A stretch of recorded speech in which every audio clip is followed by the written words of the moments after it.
Folks, Black Star Network is here. Hold no punches. I'm real revolutionary right now. Support this man, Black Media. He makes sure that our stories are told. Thank you for being the voice of Black America, Roland. Stay black. I love y'all. All momentum we have now, we have to keep this going. The video looks phenomenal. See, this difference between Black Star Network and Black-owned media and something like CNN. You can't be Black-owned media and be scared. It's time to be smart. Bring your eyeballs home. You dig?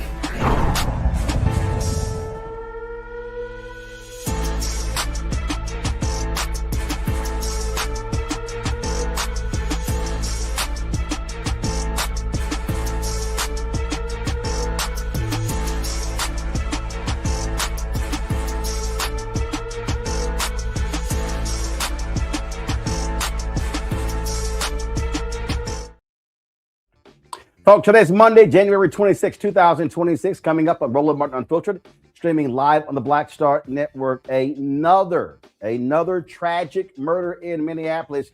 An ICE officer in Border Patrol, they shoot and kill a man while he was protecting a woman being harassed by ICE. He was simply filming the entire scenario. He also was carrying a gun, but he had a permit. All of a sudden, guess what? Fox News, Second Amendment folks are now demanding changes to ICE. I talked with Minneapolis City Councilwoman about the city's plan to protect the citizens. Also, guess what? The head of the Border Patrol there, Donald Trump, is recalling him.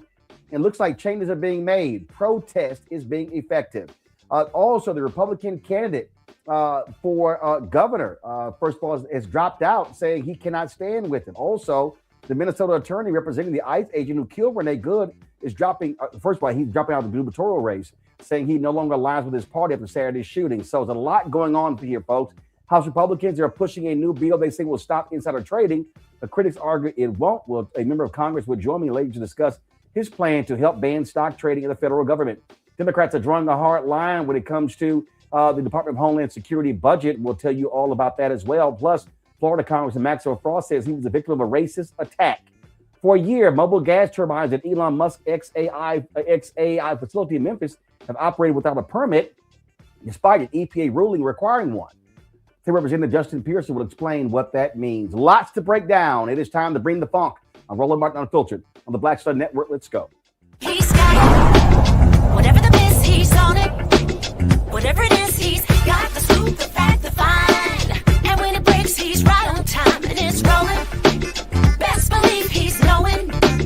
Putting it down from sports to news to politics. With entertainment just for kicks, he's rolling. It's on go, roll, y'all. It's Roland Martin, yeah. Rolling with Roland now. He's funk, he's fresh, he's real, the best, you know he's Roland Martin.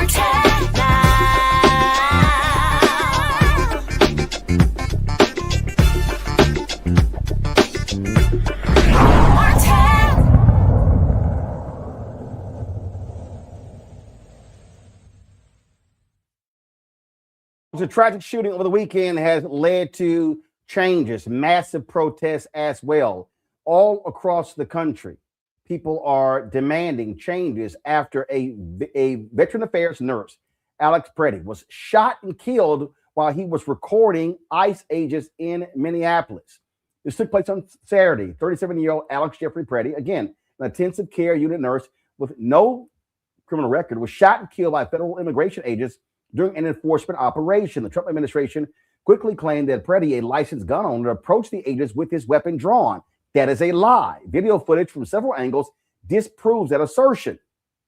Amazing what's all was going on. Let's show the video. Let's roll the video.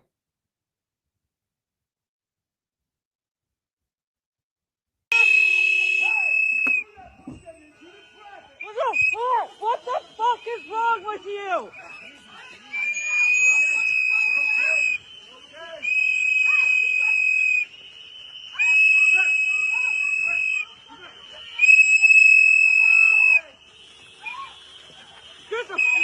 The fuck, people?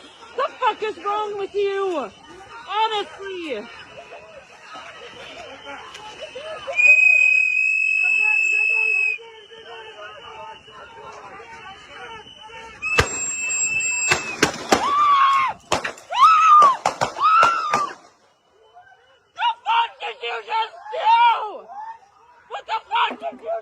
you!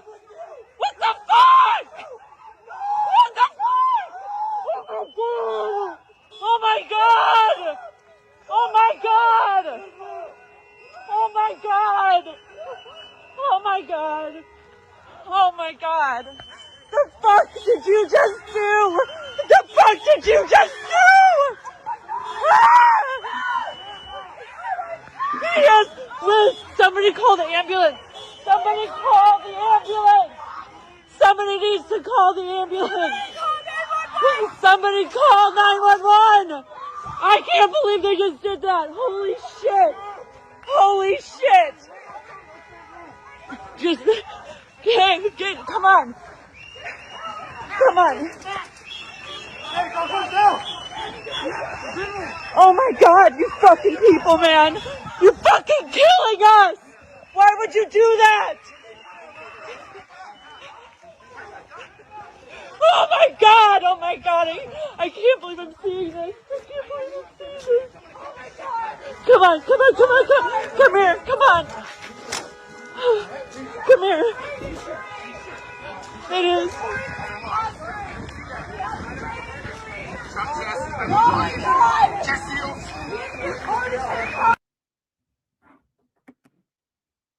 Now, folks, again, that's video of the shooting. It has been a really intense 48 hours. You've had the Department of Homeland Security, ICE Barbie Christy Nome, coming out saying that, oh, this guy was a domestic terrorist. And all of a sudden, reporters were demanding of Trump's chief liar, Carolyn Levitt, how do you arrive at that domestic terrorism? Then she says, well, Trump doesn't see it that way. And it's been so much back and forth. Now you got folks over at Fox News, because now this guy was actually allowed to carry a weapon, now weighing in as well. Here is Trey Gowdy, former South Carolina congressman, who is now on Fox News, basically saying ICE was in the wrong for the shooting.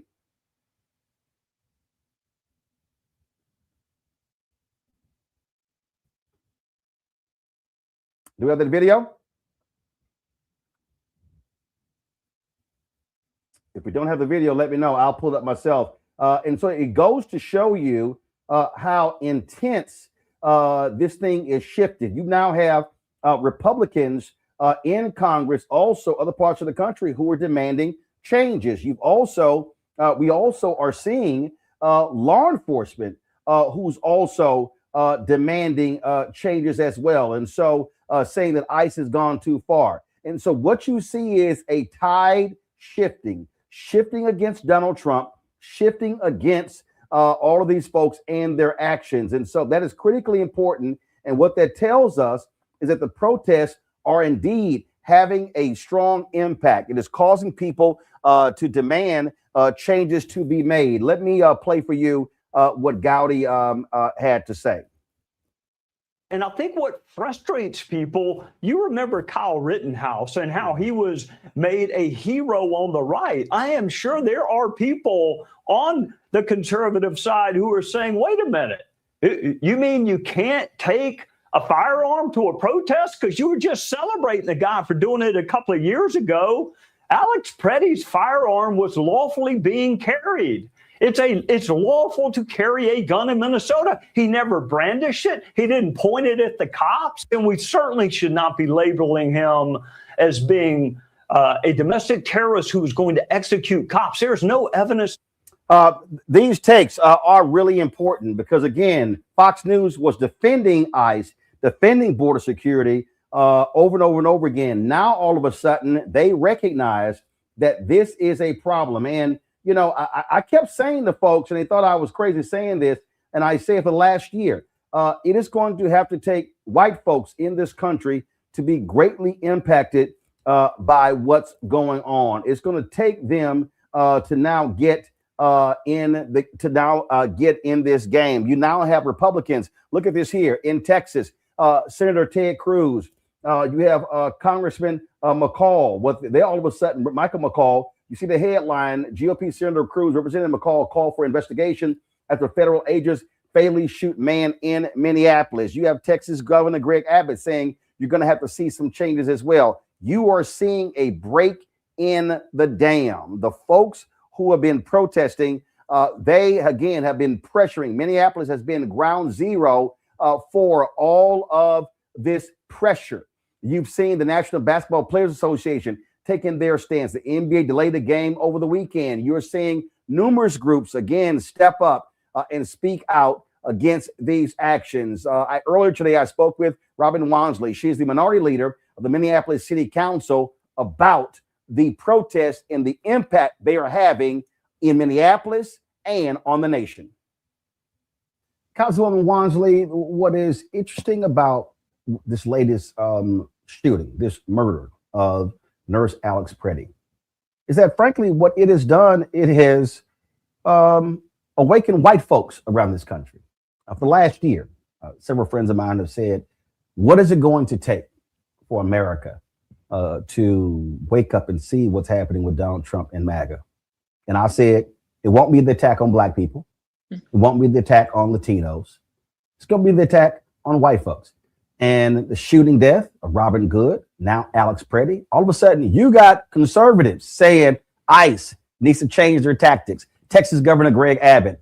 You got Fox News, Kurt Gowdy, former congressman, saying, wait a minute, this guy wasn't a threat. What do you mean you can't have a concealed weapon and a permit to carry going to a protest? So it's interesting how the tone is now shifting as a result of what took place.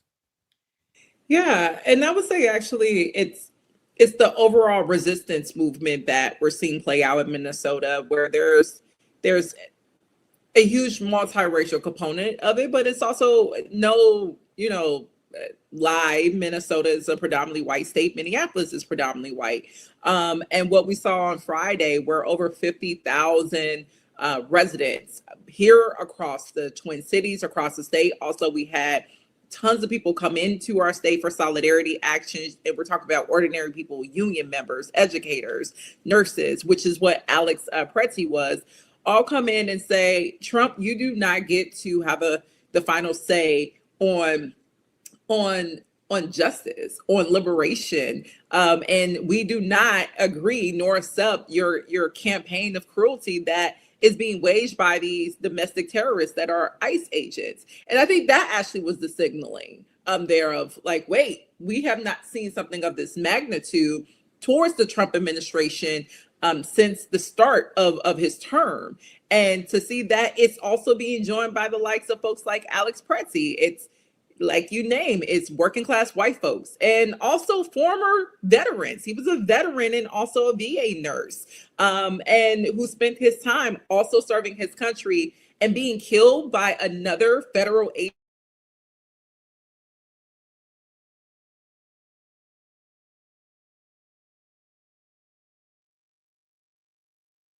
All right, folks, look, I have the issue with that interview. So let me know when that interview has been reset so we can hear from the councilwoman. So let me know when that has been fixed.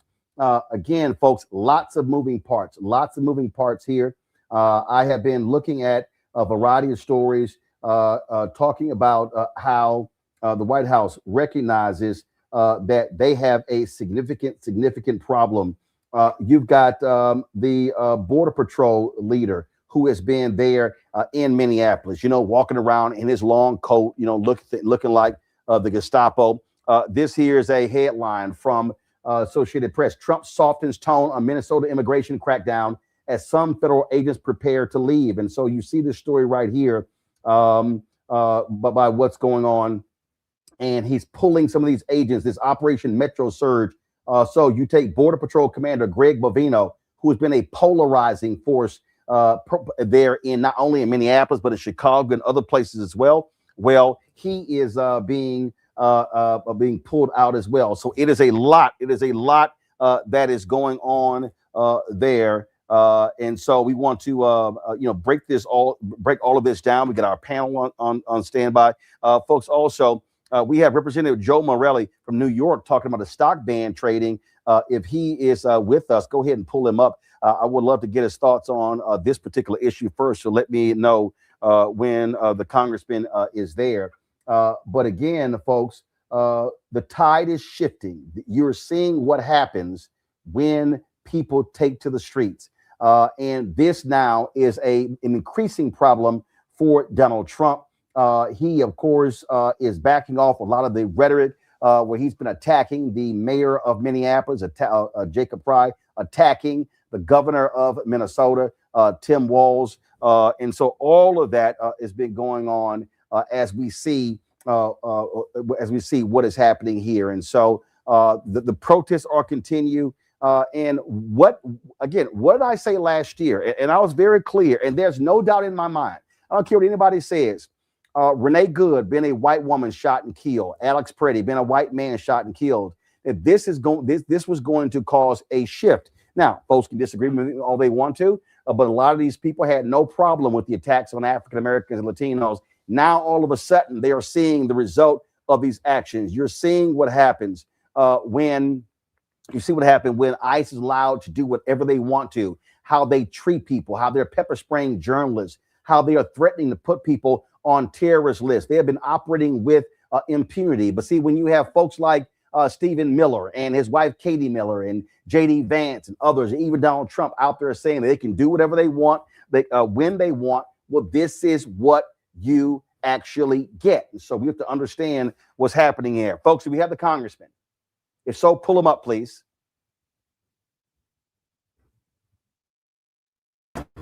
If you don't, just talk to me and let me know so I can know what's happening.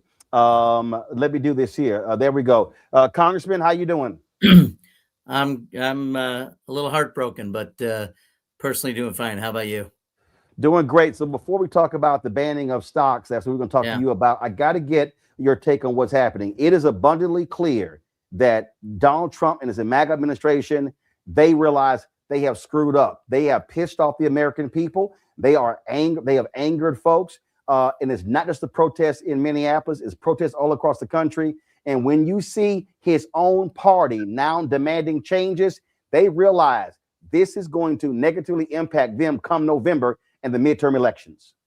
Yeah, you know what? So, as I said, I'm heartbroken because what's happened this weekend and what's happened over the last several weeks in a number of cities, but particularly in Minneapolis, is so contrary to everything I think most Americans believe in. And to watch this unfold, and I appreciate your comments that the president today is trying to back off a little bit. But you know what's really so disturbing about this is I feel like that's in response to the political backlash, but this is a moral question. This is about what we value as human beings, and that's not enough to get you to recognize the cruelty and the brutality of what you're doing. It takes a political backlash. I mean, boy, I don't think that says very much for the values in the White House right now. I'm pleased that it's happening, I guess. We'll see what it actually translates into. But I just think it says volumes about where we are, that it requires a political backlash instead of a commitment to morality and what's right and what's decent and what's honorable and, you know, what we believe in as Americans.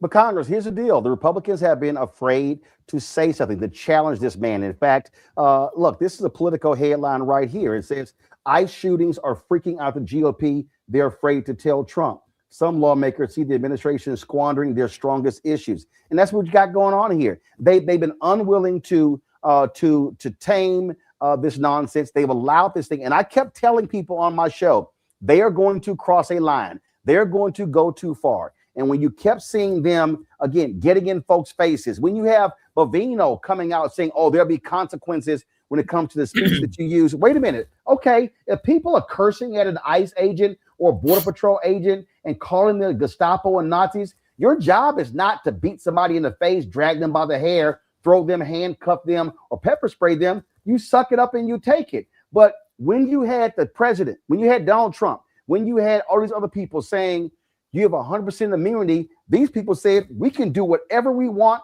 because they've got our back. Yeah, and look, if there's that old saying about what you do in moments when people aren't looking at you, do the right thing. Where is it fundamentally? What do you believe?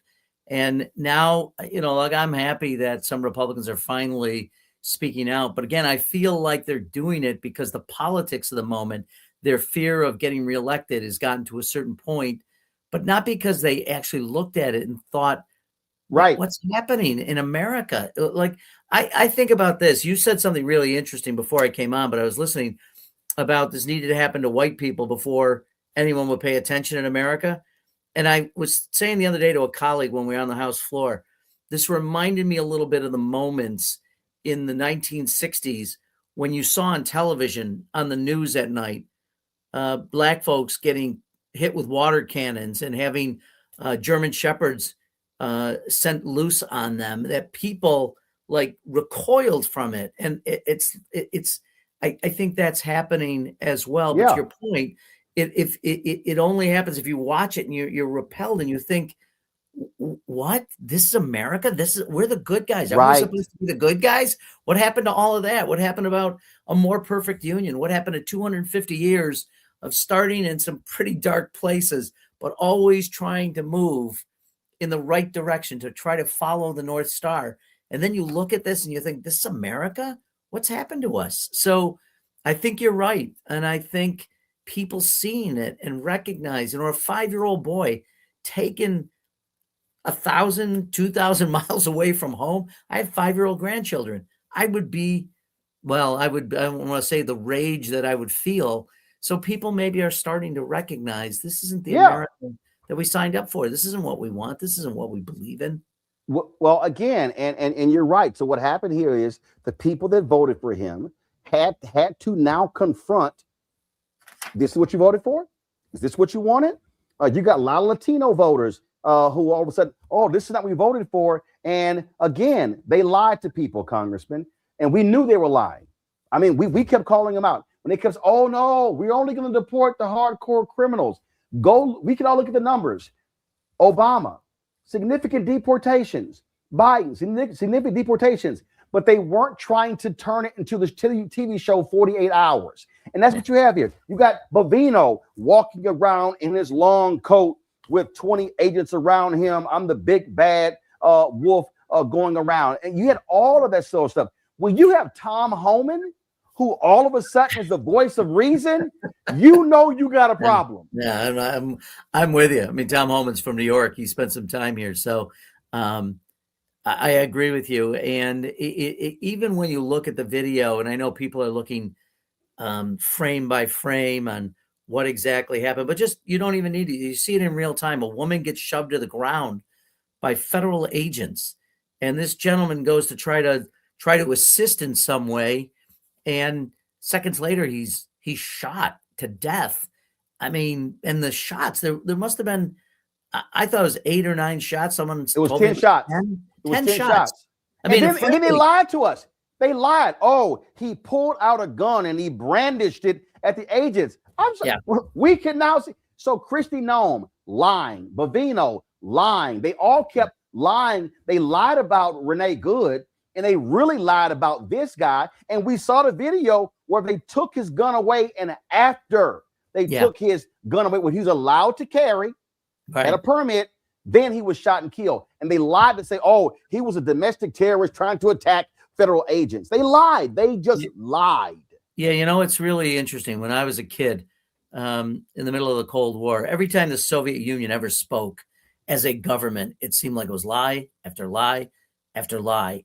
And I was thinking about it the other day.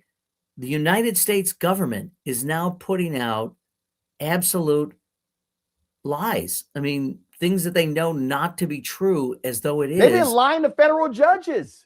Well, clearly. And, the federal judiciary, and this isn't just Obama and Biden appointees, Reagan, Bush, and Trump appointees are starting to push back and say that that's not true. I mean, what's happened to us? I mean, how do we look in the mirror? How do we, again, we are imperfect.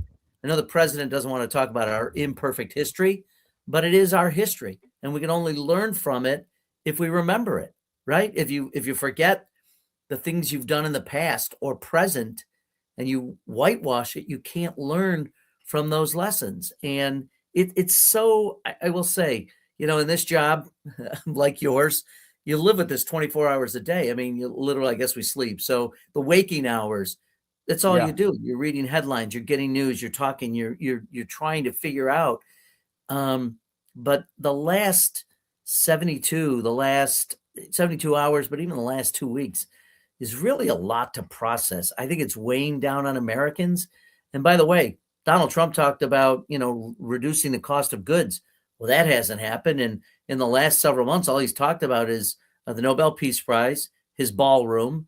He talks about Venezuela. Now, then it was Greenland. And all the time going into a place in Minnesota about as far from the southern border as you can get and still be in the United States and have an army of occupation there. It's just so. But look, and the one thing that I do want to, because I thank you for having me, and I know this is the moment, this is the conversation of the day. The one thing that happened the other day, which has largely gone unnoticed, but my friend Benny Thompson in Mississippi and I sent a letter today to the chairman of the Homeland Security Committee and the House Administration, which has responsibility for federal voting rights. The Attorney General the other day sent a letter to Governor Walz asking for the voter file of the state of Minnesota.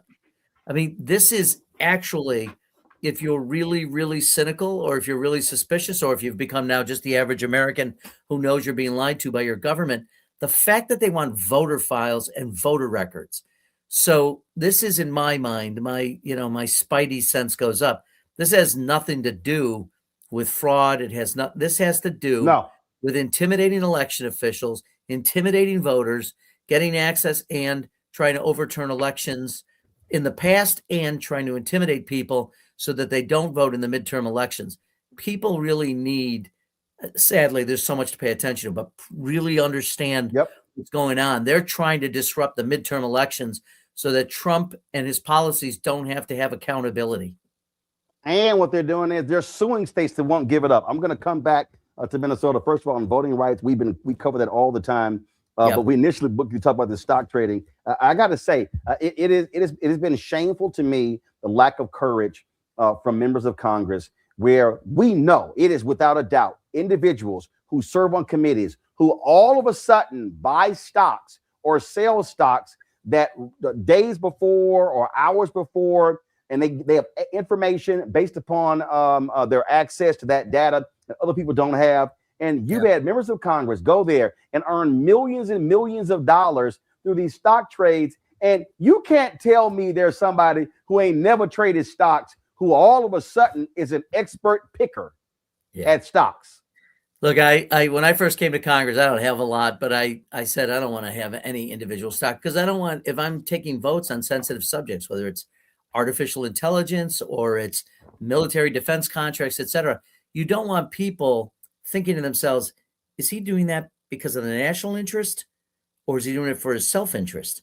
So I think there should be no one in Congress. I don't think the president or the vice president, I don't think members of the Supreme Court ought to be able to allow to hold and trade individual shares of stock. You can buy mutual funds, you can buy broad baskets to protect your family, but trading individual stocks, there's too much of a conflict inherent in it, and it causes you to lose the faith and the confidence of the American people, which frankly is already at an all-time low.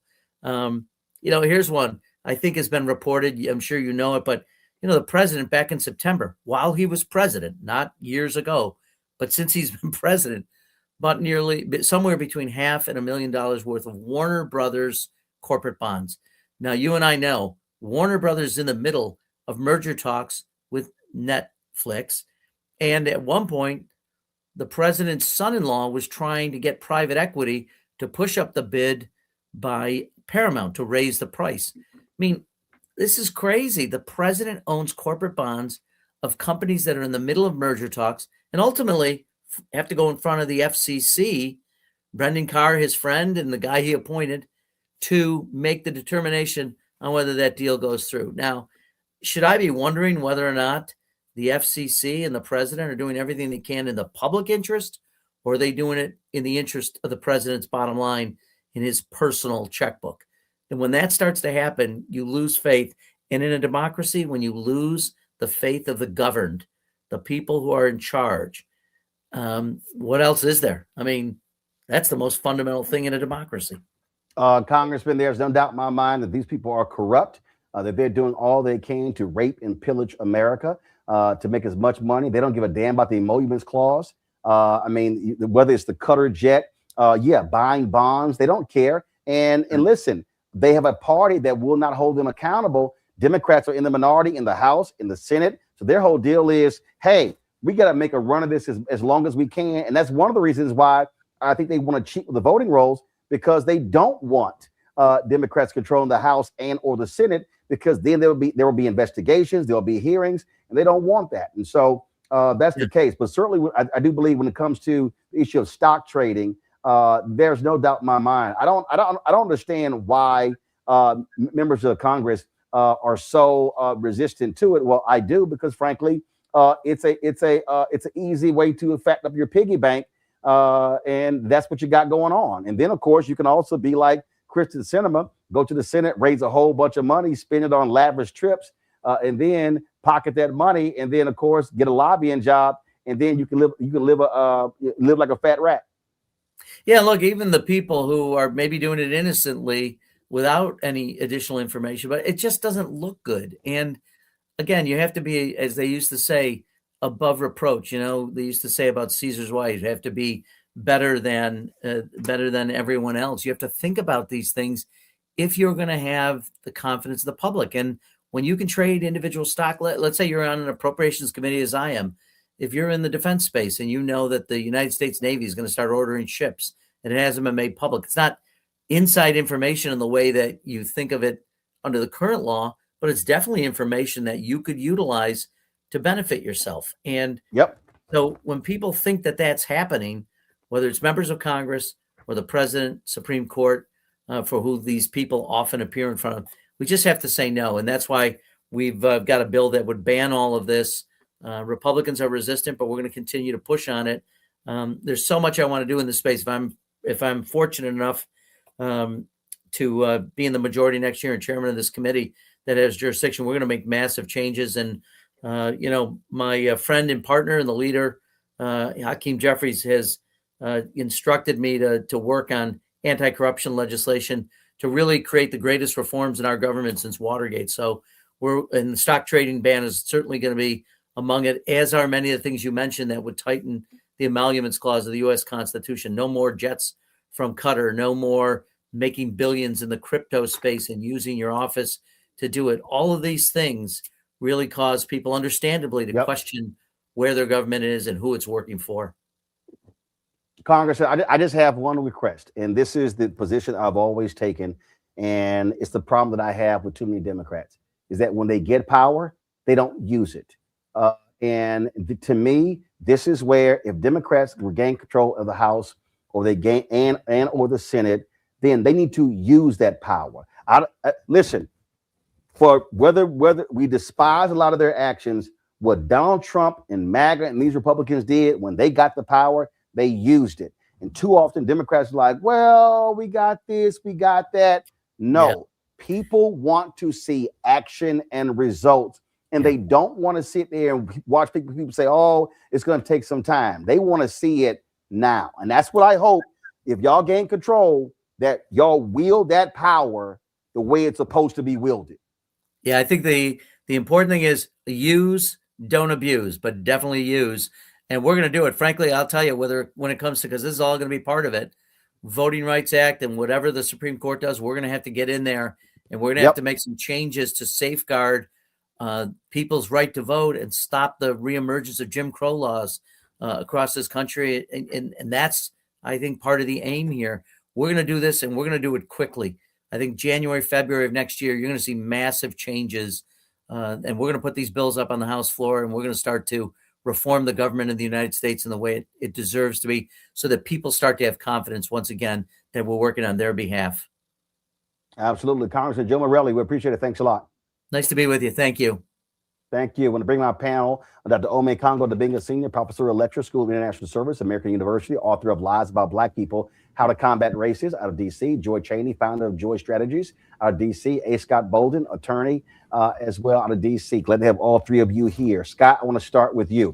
And that is these two murders, Renee Good, Alex Preddy. I mean, these shootings, and it is galvanizing, it is crystallizing the issue, and clearly Trump and the Republicans are scared of what they are seeing because they now are seeing the level of pushback and the resistance is having a dramatic impact into that. I think is going to force them to change directions. Thoughts? You know, all of our grandmothers used to say, "You gonna believe me or your lying eyes?" Well, I'm gonna believe me and my lying eyes because that video and those videos are truthful. There's no question about it. You and I have spent 7 years breaking down these illegal shootings by the police, and these are no different. The video of Petty, the gentleman who was protesting a couple days ago, the nurse, is as powerful, in my opinion, or almost as powerful as the George Floyd killing that was played out on camera. The nurse was peacefully protesting. He was helping an individual a woman who the ICE had pushed down. And if you look at that video, that both of them are on the ground, and then on their way down, the ICE agent starts spraying pepper spray. He doesn't hit them. He hits another ICE agent or Border Patrol agent. And then you have 7 of them wrestling with 2 of them and then just 1. What's the real? What did they do so wrong? And they are struggling to handcuff him. What were they going to arrest him for? It makes absolutely no sense. Then they take his gun. They've got him under control. He's not being aggressive, yet they still escalate. It's right there. And then they shoot him. And by the way, those 7 officers, it was all very close. Some of them could have gotten shot. That's how irresponsible it is. And if you look at that video, compare with DHS regs in regard to lethal force, it just violates all of that. Whether it's the woman driving or now the nurse on the ground, it violates all of their regs vis-a-vis the use of deadly force. And it's downright dangerous. I raised that, Roland, because that just shows how untrained, ill-equipped, or just how stupid these agents are, these border agents. They're not trained in urban policing, community policing. And so I think you're right. And what gets me, what's even more dangerous, see, white folks can't really appreciate this when we say this. They're killing white folks. Now, when they get to killing white folks, let me tell you something. It gets really, really bad. And I got to tell you, they're moving people out of Minnesota, but Bovino and all of them, let me tell you something. They created this. The White House created this. Stephen Miller created this. I wish you could pull up the video. You remember 2 or 3 months ago when they were about to deploy in New Orleans or Chicago, and they were in this big hangar, and Noam was there, and Stephen Miller was there, and they were giving them a pep talk, right? And the media ran it, and they were saying the gloves are off. This is Miller. The gloves are off. Go get them. Go do whatever you want to do. And yeah, that was Stephen Miller. He was that was Stephen Miller in Memphis. Remember that? Remember it? Yeah. And when I watched it, I said, my goodness gracious, these goons are just going to go off because they got no legal restraint now. And sure enough, they killing people. The only thing that surprised me was they started killing white folks on camera. They just didn't care because they were going to back them. And Noam needs to be impeached. You know, Miller needs to go. Bovino needs to go. And then they're going to send Holman like he's some independent arbiter, and he's the most corrupt out of them all. You ain't heard from him in 3 or 4 or 5 months, have you? Because since he took that $50,000 deal and nobody knows where the money is, what happened to the 50 grand? He was never prosecuted, and they don't know where the money is. You haven't heard from Holman. They kept him low key. He's no independent arbiter. He believes what they believe, that if you are here waiting on an asylum and you have a path to citizenship, you came here illegally, they interpret the regs to mean you are a criminal. That's why they live with the whole BS or bullshit about these are all criminals. When Bovino puts up the 4 or 5 criminals that they've arrested or they're looking for in Minnesota, look at those charges. Every one of them is a misdemeanor. You hear me? I don't care if it's an assault or domestic violence. These are all misdemeanors. These aren't killers or rapists or felons that are invaded America. It's all bullshit, right? And they want us to buy it, not because it's a lie, but so they want us to envelop it so we start to rethink or gaslight ourselves as to maybe this is it. The worst statistic, and I'll finish on this note, the worst statistic is 80% of the Republicans still support the Trump administration, notwithstanding all of this. 80%. That's the biggest problem in America and how it views humanity or the lack of humanity. The thing here, Joy, is that the reason it happened is because the administration said, do what you want. And so do what you want. They just kept getting more aggressive and more aggressive and defending. And so if you're one of these folks, you like, shit, man, it don't matter what we do. We good. They got our back. And so that's what happened here. And they kept saying, and I kept saying, they're going to cross a line. It's going to get worse. And it was like, well, the white woman, Renee Good, when she was driving the car trying to run him over, the problem here, dude was filming on his phone. He was filming on his phone, and they ran up. First of all, y'all pull the video up, get it ready. And not the angle we showed before. I want to see the other angle where they went up to him. He was on the side of the street recording. Exactly. They accosted him. Right. They initiated the action here, Joy. Mm-hmm. They took his gun, and then I don't know if the stills. No. Hold on. No. That's later. Even before then, he's standing there recording. That's what I mean. But what I'm saying, accost him, push the woman, and they grab his gun when he's on the ground. But he wasn't impeding. He wasn't grabbing them. This is what he was doing. He was standing right now. He was talking stuff, and so guess what? I can't wait. Unfortunately, he got killed. But I can't wait when his family gets his phone and they release that video. Absolutely.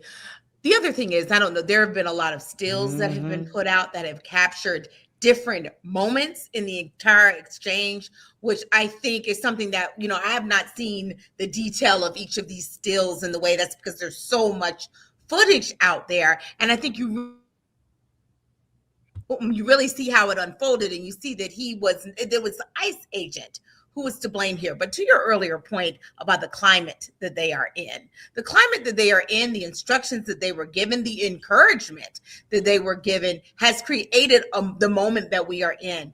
It is squarely on the shoulders of Donald Trump, the way he has been speaking and the way he's been speaking for a long time. The people that he put in these roles is pretty clear. Law enforcement officials have been saying it all over. They're saying the people that you are putting in these roles are not people who would some of them wouldn't even be fit for regular law enforcement roles, right? These people are not folks who we would even, some of them are ex-military. I think we're going to learn a lot more. I think some of them are wearing masks, because if they were not wearing masks, we would know who they were. We'd be able to track that. Some of those people have histories, January 6th, Proud Boys, other things. These are folks who are already poised to fight. I was on a call with a client today who noted that there have been, that there was overhearing of ICE agents on the way to Minnesota who were saying their goal was to get in there, rip it, and then leave. Right? So they are coming with the mindset that they're going to cause disruption and destruction and then get out before anyone can hold them accountable. That is the plan. And so it's not just enough for us to not fund ICE. That's a start. We need to cease operations of ICE everywhere until we cool things down a bit, but also reestablish the rules of the road, because God is right. None of the rules, as we understand it, as federal and state and local officers understand it, for interacting with the public, for use of force, are being adhered to here. And it's those officers who ultimately are going to be held accountable. Donald Trump will not be in power forever. And there's limitations here. Ome Congo, what we have to recognize, and guys, let me know if we have the interview with the councilwoman, if that's been if we're ready for that. And I'm gonna say it right now, Ome Congo, and I don't care. I know I'm right. This changed because 2 white people got killed. This changed because a white woman got shot and killed, and a white male nurse working for the VA got shot. And this is why the right is losing it, because he had a concealed permit. And it's like, oh, what's wrong with you? How dare you have a weapon at a protest? White folks did. Hey, Talk about those white men who went into the Capitol in Michigan with their guns. Let's talk about this is where you can see when they all get exposed, when every talking point they use, now somebody on the left. What do we always say? Let black folks start walking around with guns. They can be like, man, we got to get rid of these damn gun laws. That's what's going on. Yeah. This reaction is because the death of a white woman and a white man has pissed white people off, and they've galvanized them. And that's when they're like, oh shit, we ain't worried about Latinos and black people. We worried about the white folks voting against us. Well, I agree like 99% of that. I feel like the killing of Renee Good, I don't feel like that was even a big enough trigger point for them because she was lesbian. And they have this mindset of, this real America. She didn't represent real America. And, that gave people fodder, people talking about the pronouns and stuff that she used. But with Alex Preddy. Well, it was, here's the deal. I think hers, I get your point. Hers caused a bit crack. Yes. His murder just broke it open. So again, there were a lot of people. I get her being a lesbian, but a lot of people, when they saw it, they were like, hold up. The woman was driving. We saw this whole deal. So yeah, they tried it with some gray area and they lied about it. This one here, they were like, oh hell, we can't defend this. We can't defend this. It's clear. Absolutely, because Alex Preddy is the perfect victim. He's a white male that for them, obviously for us, we talk about everybody, citizen, non, black, white, Latino, whatever. But for them, white male, apparently no evidence of him being homosexual or trans, and of course the Second Amendment and all of that.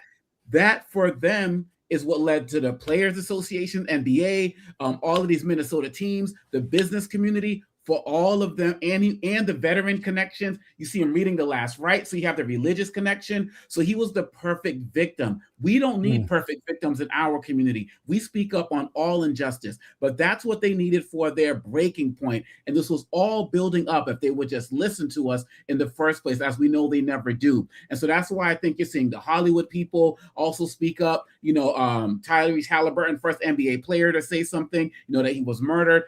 And I will also say that we have to be mindful of the fact that when it comes to these killings every single day, people aren't paying attention to the fact that now with these two killings, white people who are being killed, kind of to Scott's point, they're actually being treated like Black Americans now. Because when white people get killed in some way, shape, or form in the media, they always say, out of respect to the family, we're not going to show the killings. But for Black folks, they got it all lined up. Tune in tonight at 6. We got the tape. Laquan McDonald, run down the list. Tamir Rice.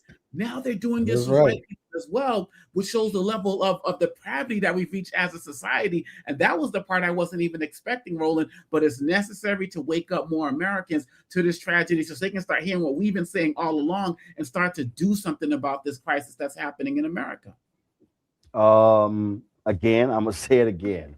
What did a lot of Black civil rights workers say? What was their fear of doing Freedom Summer? Their fear was, man, one of these white kids get killed, they're gonna come down all on us. The impact of Cheney, Schwerner, and Goodman being killed, 2 white boys and a Black guy. That was the issue. I'm telling you, I love how these people want to act like this. A white woman comes up missing.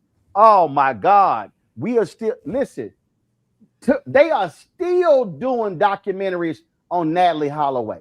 I'm talking, that's been like 10, 15 years. They are still, I'm just being straight up, and I'm not being callous, but a Black woman come up missing? Oh, hell, look, listen, you ain't getting that kind of coverage. That's what we have to realize. And guess what? White man with a concealed gun killed in the protests? Outrage. Philando Castile told the cop, I have a weapon on me. I have a concealed handgun permit. He was shot and killed, and you didn't see the NRA or any gun groups rising to his defense. But they came out today. They came out today in example. That's my point. That's my point. Again, we played the interview of the Minneapolis Congresswoman We were talking to her about what took place there. Okay, so hopefully the video is straight. Let's roll that interview, please.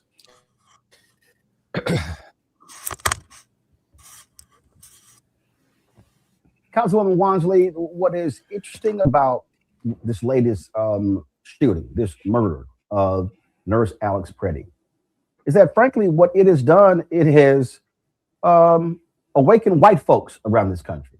For the last year, several friends of mine have said, what is it going to take for America to wake up and see what's happening with Donald Trump and MAGA? And I said, it won't be the attack on black people. It won't be the attack on Latinos. It's going to be the attack on white folks. And the shooting death of Robin Good, now Alex Preddy, all of a sudden you got conservatives saying ICE needs to change their tactics. Texas Governor Greg Abbott. You got Fox News, Kurt Gowdy, former congressman, saying, wait a minute, this guy wasn't a threat. What do you mean you can't have a concealed weapon and a permit to carry it going to a protest? So it's interesting how the tone is now shifting as a result of what took place. Yeah, and I would say actually it's the overall resistance movement that we're seeing play out in Minnesota, where there's a huge multiracial component of it, but it's also no, lie. Minnesota is a predominantly white state. Minneapolis is predominantly white.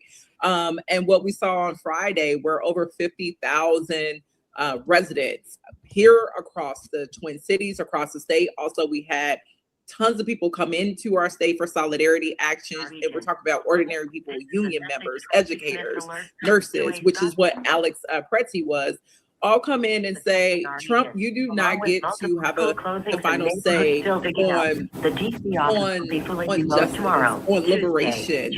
And we do not agree nor accept your campaign of cruelty that is being waged by these domestic terrorists that are ICE agents. And I think that actually was the signaling there of like, wait, we have not seen something of this magnitude towards the Trump administration since the start of his term.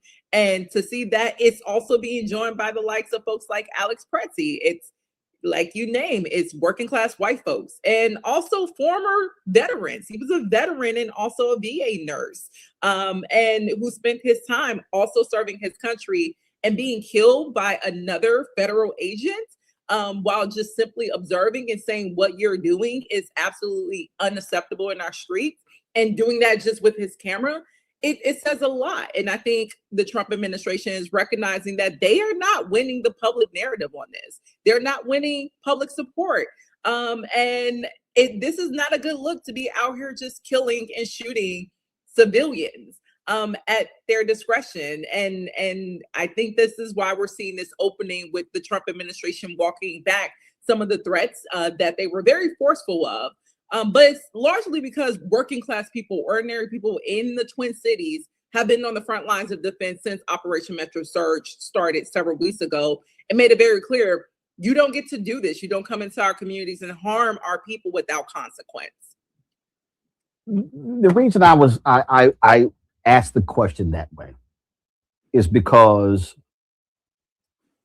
whether folks want to deal with it or not, America is still a majority white country. When you look at this election, and I've been laying this thing out when I laid out my book, White Fear, How the Browning of America is Making White Folks Lose Their Minds. I actually said in the book that, listen, black people, we knew who Donald Trump was back in 2011, long before that. We knew who he was in 2016. We ain't vote for him then. We ain't vote for him in 2020. Didn't vote for him in 2024. That's why we use the phrase, hashtag we tried to tell you. We got shirts on our site saying, don't blame me, I voted for the black woman. And this is a moment where and we just have to confront it, that when it all of a sudden impacts folk who don't look like you and I, the conversation changes. We talk about how America responded to crack cocaine compared to how they responded to the opioid campaign. And I have no problem with the fact that you are seeing white consciousness rise up. People have been complaining, look at these protests. Where are the black people? It's kind of like, why don't you focus on people who are actually showing up? And the tide has to shift. And people have to be shaken out of their doldrums and recognize. And Minnesota, Minneapolis, Minnesota is ground zero, but it is causing folk across the country to say, hey, I might need to reconsider my support of this because, frankly, this has gone too far. This is too much. Absolutely. And that's why I believe Minneapolis plays a really special role in advancing what you mentioned, just consciousness or revelations amongst the general population, or also agitating people and radicalizing them. Because as you highlighted, just we were in this position 6 years ago with the murder of George Floyd. And we saw the world turn to us in terms of how do we forge a pathway forward around policing and public safety, because cops stole another Black life in that moment. And for years, Black Lives Matter had been organizing protests and things of that nature here in Minnesota, all across the country, saying policing is racist and it's violence. Law enforcement in general, focus is oppressing Black, brown, poor people. It's not often meant to protect and serve as its quote unquote, its PR campaign says. And the shooting of killing of George Floyd would birth one of the largest civil rights or social uprising in U.S. history in terms of movement organizing. And we saw in that moment, again, Minneapolis be ground zero for showing whether it's issues related to white supremacy, policy, immigration. We're not the ones to be played with. Like, yes, we have our issues, but we show that, okay, there's a shared sense of commitment for advancing justice, for saying that we care about the collective well-being of one another. We care about the preservation of democracy in our society and in our country. And we recognize that if it's George Floyd to Renee Good to Alex Petrie, we know these institutions will use George Floyd, a Black person or a Somali person, to advance what is very much a corrupt agenda. And the Trump's agenda is really to make the rich richer. And they use these things. Black people, oh, those are the people you should be scared of. Somali people, no, they're doing fraud. Be afraid of them.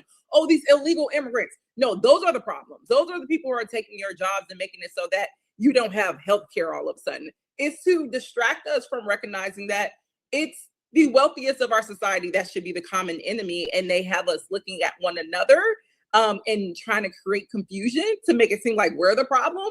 And Minneapolis, I think under this test by the Trump administration, is actually pointing the mirror and saying, no, we know what you're doing.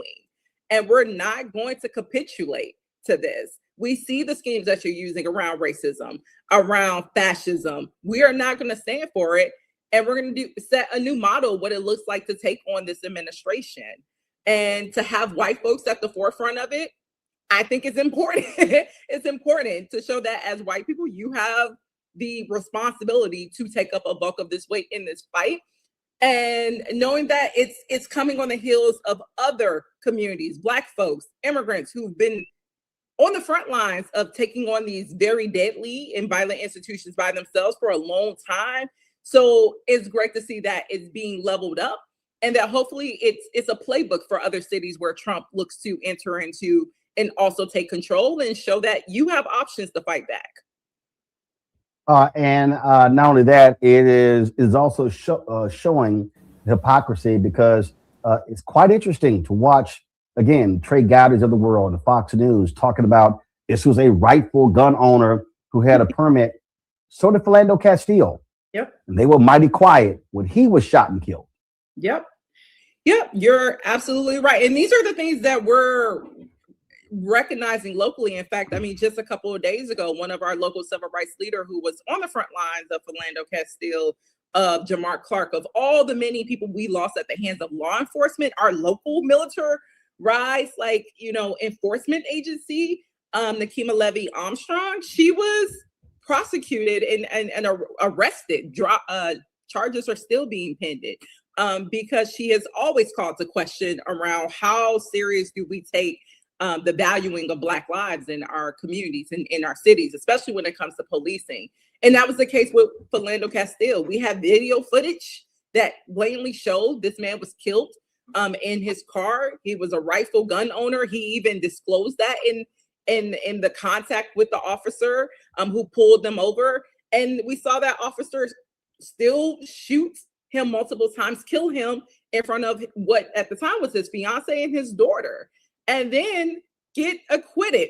So we're seeing a lot of parallels. And I think on the ground, what has been really inspiring to see is all the skill sets as someone who was a Black Lives or was on the ground as a Black Lives Matter organizer, like all the skills from observing, documenting, how to actually go about, building a movement to get a law enforcement agent held accountable. We didn't see that happen until Minneapolis in 2020 following George Floyd's murder. It took a national and international movement that was birthed here to get Derek Chauvin and the other officers locked up and prosecuted.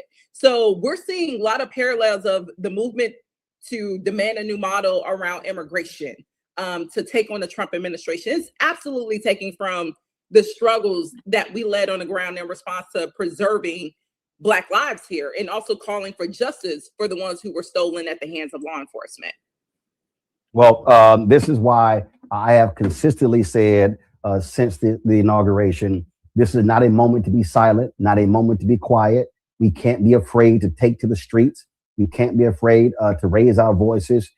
We must stand in constant protest. I said on MLK Day, I don't want to hear that crap about day of service. No, if MLK was alive, he would be leading protests. He would be leading marches. He would be organizing and mobilizing. And what we also need, this is the final point for you that you can speak on, we also need folks to understand that marching and protesting against ICE in January is critical. We also got to march to the polls in November to oppose the people who want to fund them, who want to support them, who continue to make excuses and stand with Donald Trump and MAGA. They must be penalized at the ballot box. Yes.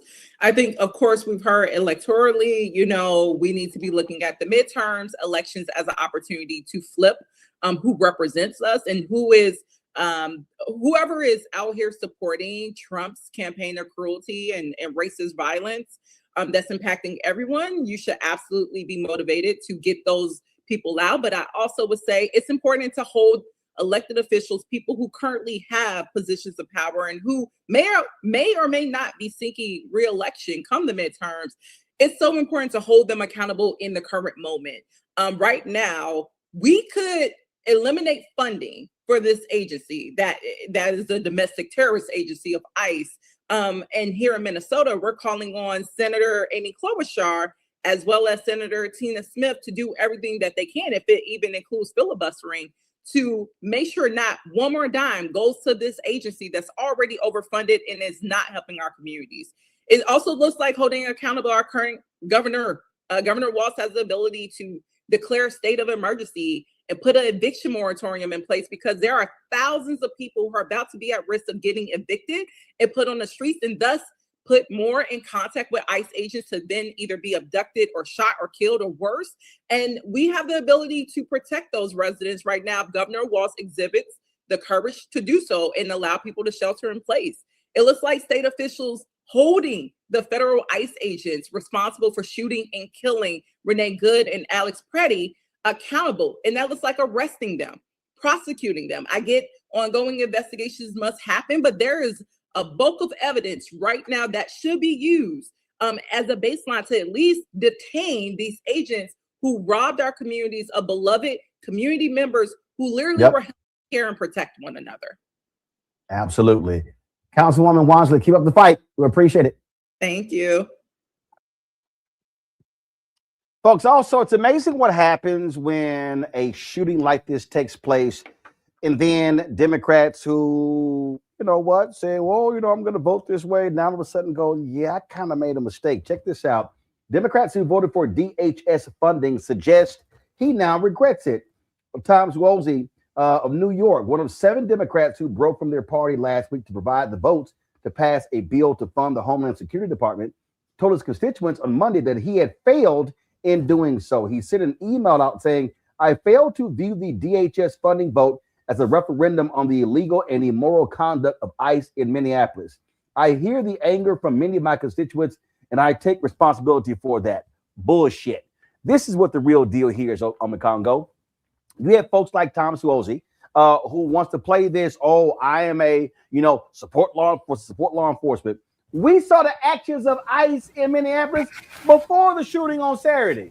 That's right. So it's like, what the hell you think you're doing? Oh, now all of a sudden, no, because you're getting your ass kicked by your constituents because you look like a fool voting for this. That's why you're upset. And all of a sudden, it now becomes a big deal. In fact, this right here, you've got a shutdown deadline coming. Now, all of a sudden, you got a Schumer saying this here.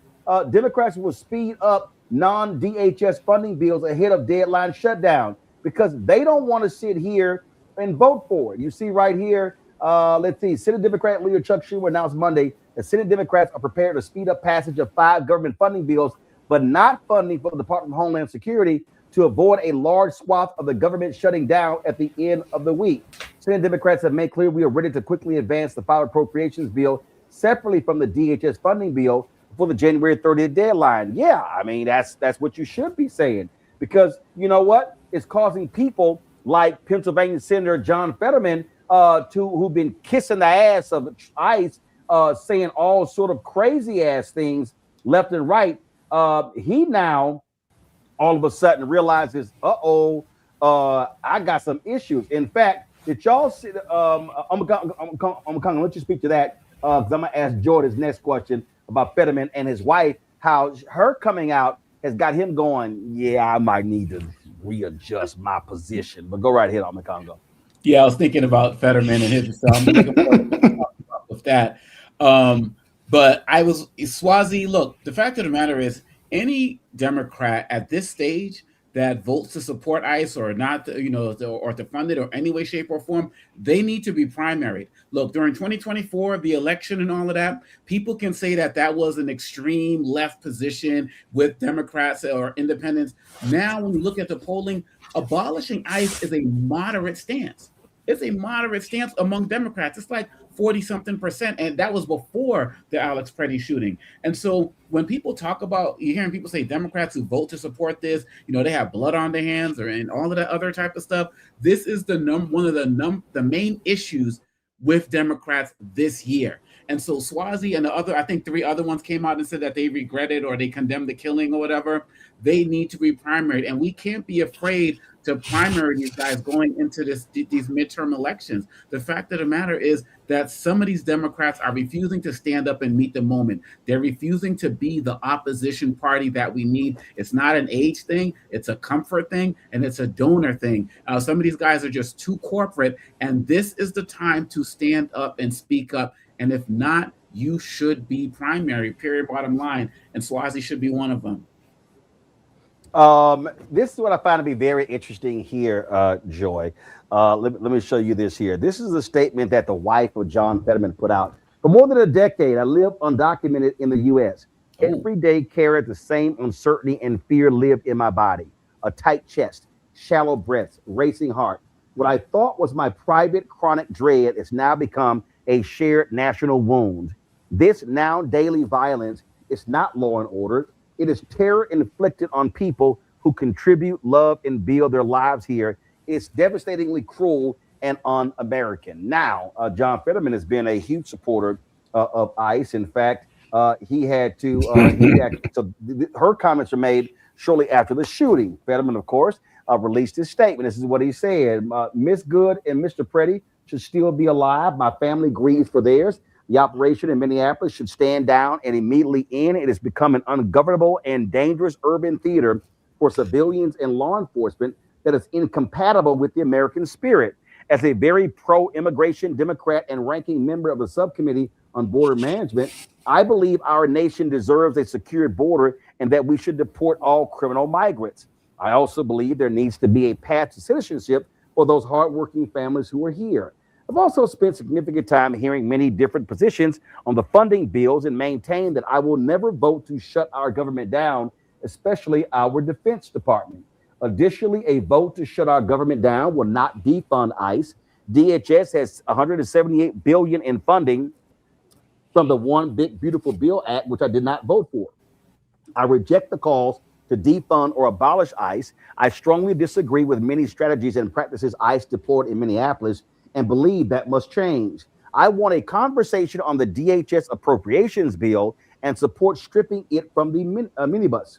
It is unlikely that will happen and our country will suffer another shutdown. We must find a way forward, and I remain committed to being a voice of reason and common sense. Well, you might want to go listen to your wife, Joy, because that's what we're seeing right here. And to Ome Congo's point, if there's a moment, polling data backs up Democrats, is to find a spine and say enough is enough. And Joy, let me remind people, deportations took place under Obama. Deportations took place under Biden. The difference is it wasn't a TV show. They weren't out there filming. Remember, the cop who shot Renee Good was sitting here recording with one hand and sitting here and grabbed his gun in the other. What Donald Trump and J.D. Vance and Stephen Miller and all these people and Ice Barbie Christy Nome, what they've done is they've turned this into a television show because they are appealing to these hardcore white MAGA voters and say, see, we're taking these people out. And they're actually deporting fewer people than Biden and Obama did. All of this is correct. Well, first of all, I just have to say for all the women here, every married man should listen to his wife, whether you're in my home now or whether you are. I mean, hold on, not on everything. Hold up, not on everything. I mean, let's calm down. John Fetterman and all married men. Hold up, not on every damn thing. Y'all act like y'all right on everything. Well, Christy Nome's husband, if she has one. Thank you. All right, you better narrow that down. Okay, go ahead. Exactly. Not paying Bondi either. Look, here's what I know. I did not realize that John Fetterman's wife had been an undocumented immigrant for more than a decade of her life. It just really shows his disconnect.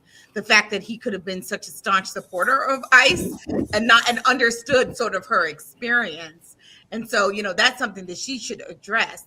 What I would say is that ICE has been a problem long before now. These white people have been attacked here, and so that's why we're all talking about it. I'd like to utter the name of Keith Porter, right? He was killed by an off-duty ICE officer who then tried to lie about what he did. We are in a situation now where our members of Congress are going to be held accountable. John Fetterman's going to be held accountable. My goodness, I hope he doesn't run again. But he will be held accountable. Susie in New York will be held accountable, and they should. They absolutely, absolutely should. Just the fact that we didn't even hear the name really of Keith Porter. We heard it here on this show. But if you were not watching Roland or you were not, following any kind of Black media, you basically would have missed that entire story. There's also an interesting notion here about maleness. We had a white man in this nurse, Mr. Preddy, who was actually trying to help a woman, doing the most manly thing you could do. He was observing what was happening. He assisted to provide help. He was a gun-carrying person, but he did not brandish it. He was trying to help someone, and he lost his life for it. And these are people who say that they're about manliness, and yet they had in the case of the earlier victim here, approaching her car, screaming and yelling at her, and most women recoil when you scream and yell at them and you approach them aggressively, which is what she sought to do. She was trying to get out of their way. There's so much here that I think needs to be shared, so many stories that need to be shared. But first and foremost, we have to make sure that there is a pause. Fetterman is wrong about that. Yep. The reason we want to pause the money to ICE to DHS is not because they don't already have money. It's so that they want their funding.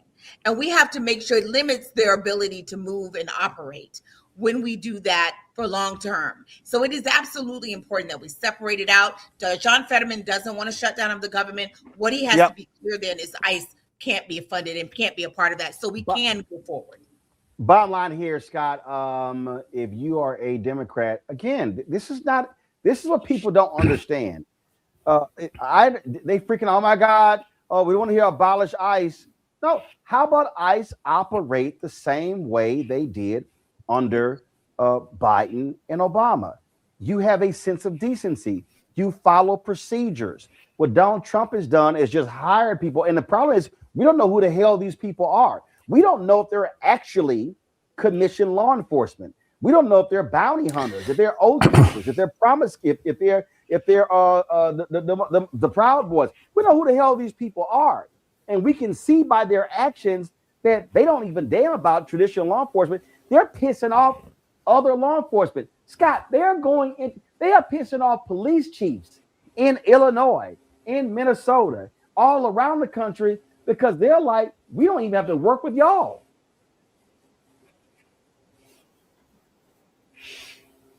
Yep, absolutely. And but yeah, I'm here. Yeah, can you hear me? Yeah, I got you. Hear me? Delayed. You must got that cricket Wi-Fi. Hello? No. I got the top line right now. No, you don't. In any event, but yeah, I do. I got consultants and everything. But let me just get to my point. They want to work with the state police, and the local police don't have to work with DHS as sanctuary cities and sanctuary state. The federal government and White House thinks that there should be an obligation for them to work with them, and they shouldn't. And they don't want to, quite frankly, based on my research, is because DHS and the Border Patrol and the ICE are so incompetent and undisciplined. They don't even follow their own freaking rules. So I'm not surprised at any of this, quite frankly. This was a disaster in the making once Donald Trump got reelected. And so, we got to live with this.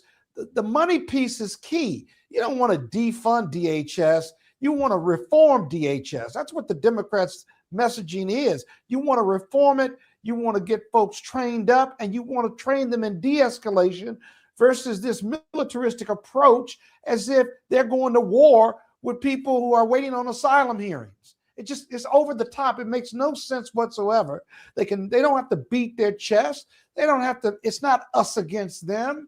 They have created this theater or this TV show, as you say, for no reason whatsoever, but to feed the political rhetoric to MAGA. It's backfiring on them now. Oh, well, check this out. Hold on. Who's reporting this? Give me one second. Oh, so the Atlantic is reporting. Give me 1 second. Let me go to it right here.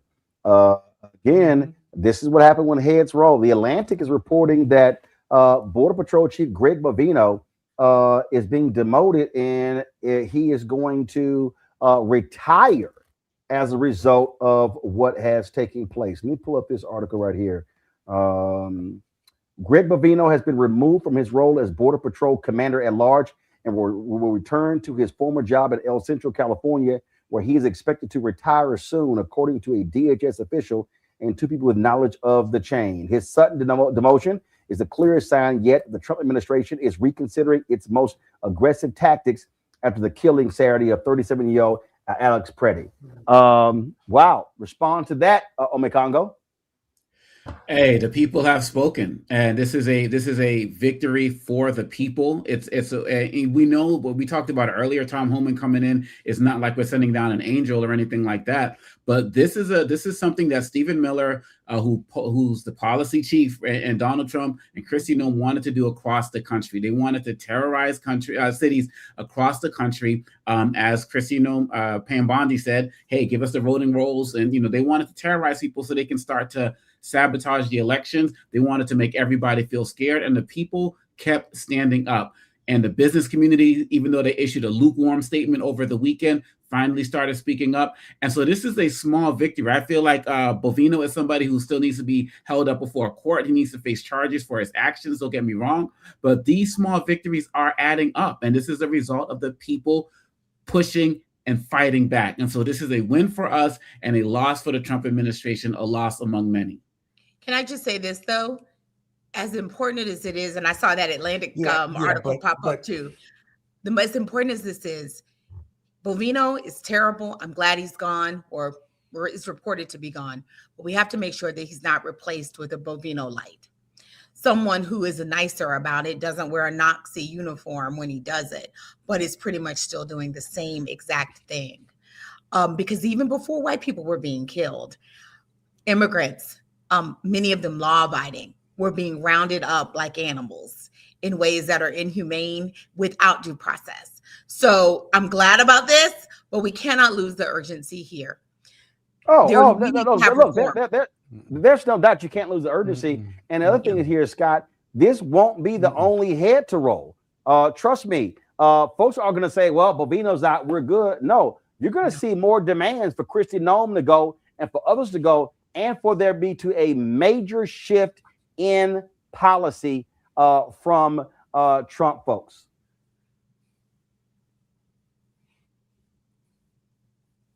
I don't know who Maybe. that's to. I hope you're right. No, that's the Scott. But if you don't That's change the Scott. philosophy, Scott's on like a you 5-second don't delay cut off because he the got head. that bad Wi-Fi. But go ahead, Scott. Well, but maybe it's your broadcast equipment. Who knows? But Everybody, let me just say everybody this. else on time. That's bullshit, right? Because the Everybody else on philosophy, time. but everybody, oh God, until you change the White House, until you change Steve Miller, we can be. You can take a short victory lap maybe, but the philosophy and the belief of the White House and Trump and Miller remains the same. So it doesn't matter who they replace unless they replace someone who's got some piece of the human condition or some humanity or looks at immigrant community in some humane way, which the White House doesn't. This means nothing, quite frankly. If you get rid of Noem, okay, it doesn't matter because you're not cutting off the head, and whoever gets their replacement, right?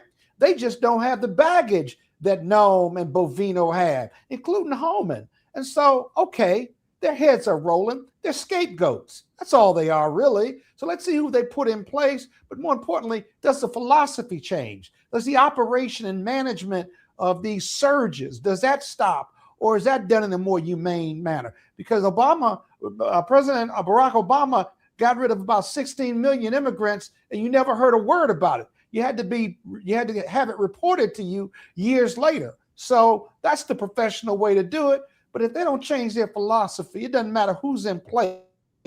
You know, they just don't have the bags of the current groups. All right, folks, hold tight 1 second. I got to go to a break. We come back. There was a debate on Saturday between Democratic Texas U.S. Senate candidates, State Rep James Tellerico and Congresswoman Jasmine Crockett. We'll show you some of that. That's next. Roland Martin Unfiltered on the Black Star Network. Don't forget to support the work that we do. Join our Bring the Funk fan club. You want to support that work? You want to contribute via Cash App? Use the Stripe QR code. You see it right here on the screen. Click the Cash App pay button to contribute. Checks and money order. Make it payable to Roland Martin Unfiltered, P.O. Box 57196, Washington, D.C. 2003 7-0196. PayPal's R Martin Unfiltered, Venmo RM Unfiltered, Zelle Roland at RolandSMartin.com, Roland at RolandMartinUnfiltered.com. We'll be right back.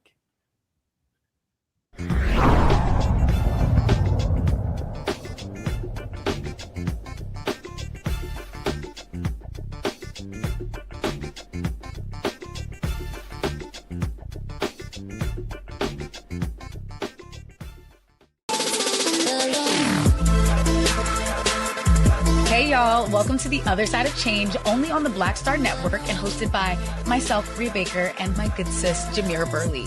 We are just two millennial women tackling everything at the intersection of politics, gender, and pop culture. And we don't just settle for commentary. This is about solution-driven dialogue to get us to the world as it could be and not just as it is. Watch us on the Black Star Network, so tune in to The Other Side of Change.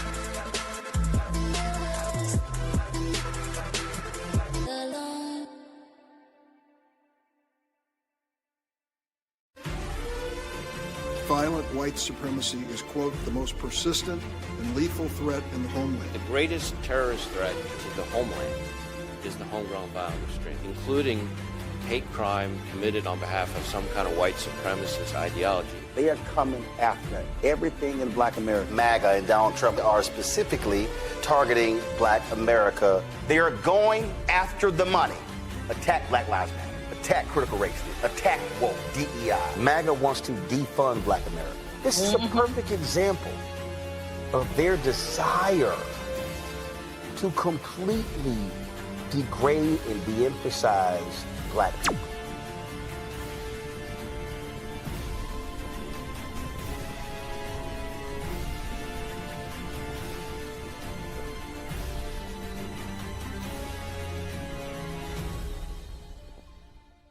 What's up? It's your girl, Tamika D. Mallory, and you are watching the Black Star Network.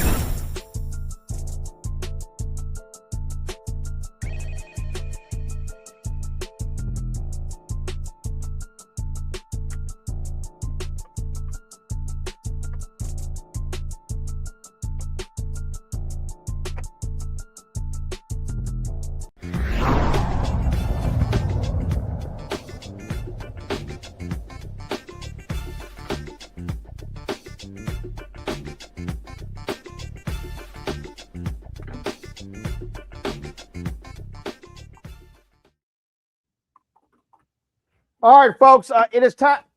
Folks, it's time for headlines with Brittany Noble.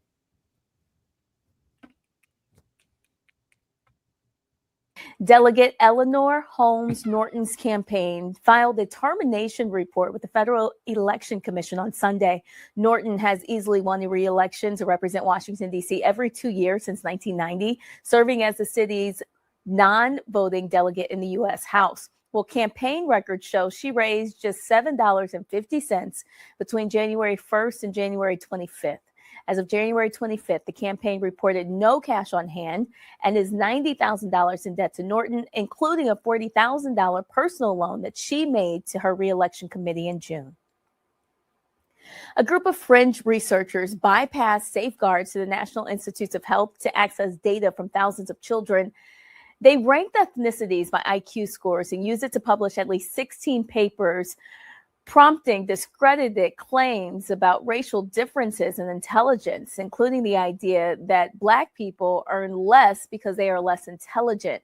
The researchers were not eligible to access the data, but one gained entry through a U.S. professor already under NIH investigation. Some of the papers have since been cited by AI tools, including ChatGPT. Well, President Trump is warning Canada that he will impose a 100% tariff if the country goes through with a trade deal with China. He made the threat on his social media saying if Canada makes a deal with China, it will immediately be hit with a 100% tariff against all Canadian goods and products coming into the USA. In his post, Trump does not make clear the deal he's referring to between China and Canada. The Canadian Prime Minister issued a statement this weekend saying there's no pursuit of a free trade agreement with China and highlighted its partnership with the U.S. Well, the Kentucky Supreme Court Justice representing Fayette County is responding to an impeachment petition filed against her. Justice Pamela Goodwine says she is aware of the petition and rejects what she calls baseless allegations. The statement says she will respond if asked by a House committee, but maintains the petition has no merit and should be dismissed. The petition was filed by Louisville attorney Jack Richardson, who claims Goodwine should have recused herself from a case. That case involved a 2022 law limiting the power of Jefferson County School Board. Richardson argues that Goodwine has a conflict of interest because she was endorsed by the governor who vetoed the law, a veto later overridden by the GOP supermajority. And Goodwine was elected to the state Supreme Court last November. Well, President Trump says that the DOJ and Congress are looking at Minnesota Democrat Representative Ilhan Omar. Omar has long been in Trump's crosshairs. He went on to say the DOJ and Congress are looking at Congresswoman Ilhan Omar, who left Somalia with nothing and is now reportedly worth more than $44 million. Well, Trump did not provide further details on the alleged investigation, but for weeks he has attacked Omar, the first Somali American elected to Congress. Trump has been criticized over his handling of immigration enforcement in the Minneapolis area. He and his allies have drawn renewed attention to fraud allegations involving Somali-run daycares. The president says that his administration is investigating massive fraud in the state. Roland. All right, then. We appreciate that. Folks, we've been telling you about what's been happening in Memphis. There's been a lot of focus in targeting of the Elon Musk, his XAI, and the turbines there, and the impact it is having on residents, Black residents there in Memphis. You've had city leaders and others who have allowed them to operate with impunity, not really holding them accountable. But now the EPA has issued a ruling. State Representative Justin Pearson joins us right now. Glad to have you back on the show. So take us through what action has the EPA, what have they actually said about about these turbines? Yeah, the EPA affirmed what our community has said from the beginning, that Elon Musk and XAI were illegally operating gas turbines without a permit.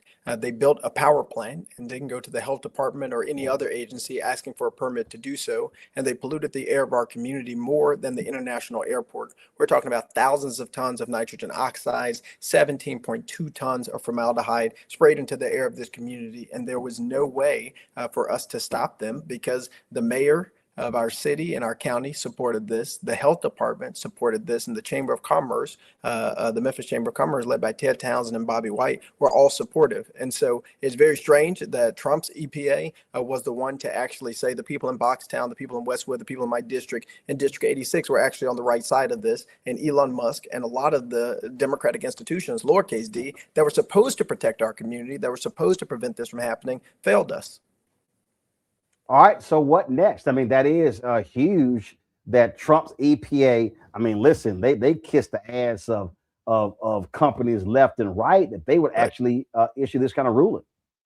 Yeah, I mean, it affirms what the Clean Air Act has been saying the whole time. And what we were telling people was, look, they're asking whether or not there is an exemption. And if they're asking about it, that means currently there isn't one. And so anything that this company was saying about how they needed to have an exemption or have a year to be able to pollute as much as they want was completely false and was completely wrong. And so it affirms that the Clean Air Act is still the federal law of the land and it needs to be followed. And the reality is we're actually in a fight now because they took these same gas turbines, moved them to South Haven, which is just across the border, and they're now illegally operating them in South Haven. But as you know, when it comes to environmental justice, the communities that are most impacted are Black communities, Latino communities, poor communities, even poor white communities.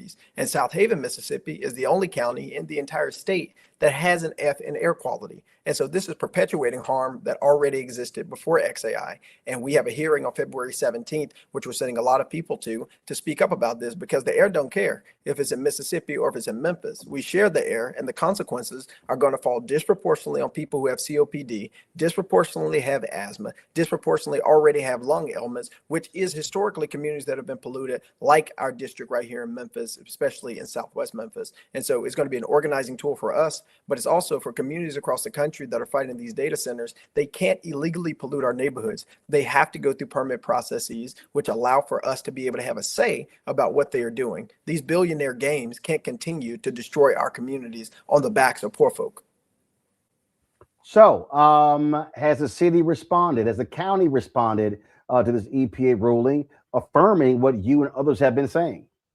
They are as quiet as they have ever been. I mean, the mayor, he put out a op-ed calling our community liars. Now he has nothing to say. The other mayor went in front of the TV, said he had no concerns. Now he has nothing to say. The Shelby County Health Department won't even apologize to the community for allowing this illegal polluting to happen. The company itself, XAI, which had op-eds and sent all these mailers calling our communities liars and sending out this propaganda from the Chamber of Commerce. None of them have said anything about the affirmation of what our community knew to be right the entire time. And so folks at Memphis Community Against Pollution, Young, Gifted, and Green, Southern Environmental Law Center, NAACP, while we are celebrating the truth, it is really painful to see those who were against the community being completely and utterly silent after attacking us for over a year about our stance on this.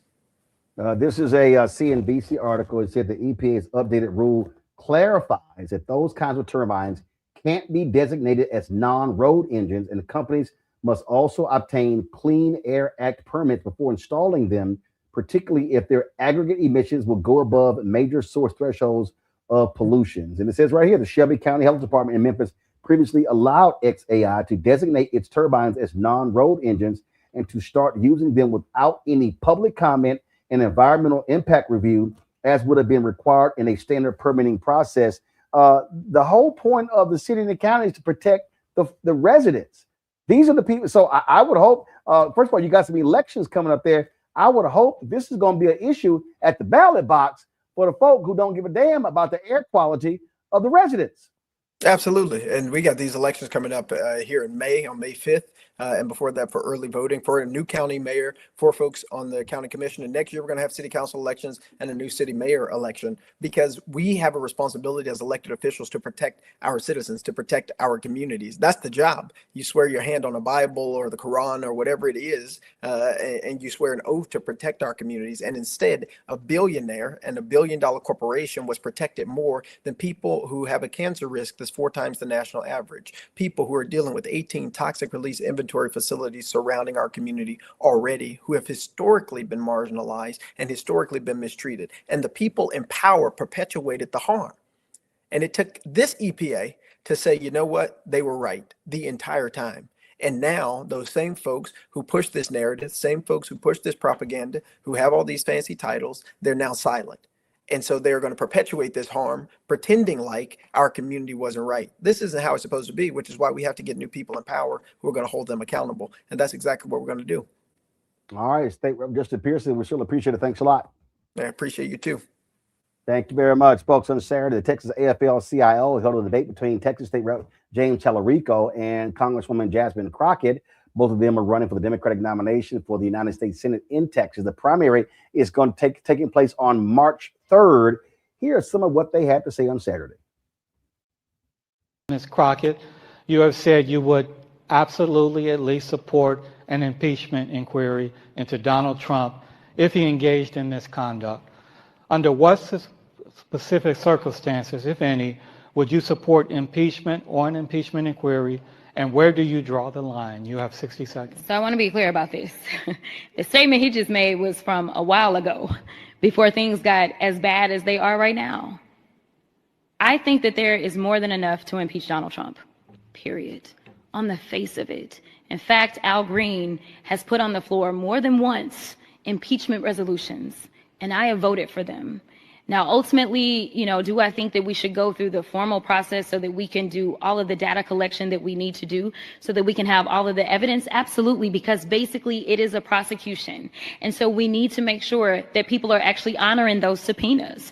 We need to get all of the information. And so I think that we should start at an impeachment inquiry. We should go and get all of the information. We should allow the American people to hear and see that information, call their representatives, urge them to make the votes. And then ultimately, if we feel like there is enough evidence that has been presented in committee, which it most likely would be judiciary where I currently serve, then we take that vote. We take it to the entire House floor. Now, there are those that say there is no point because we impeached him twice and then he ultimately did not get convicted. Is that where you're going? Ms. Crockett, but name one thing specifically that he should be impeached for. I think that he should be impeached as it relates to his unlawful use of the tariffs. That's a very easy one. He doesn't have the legal authority to do it.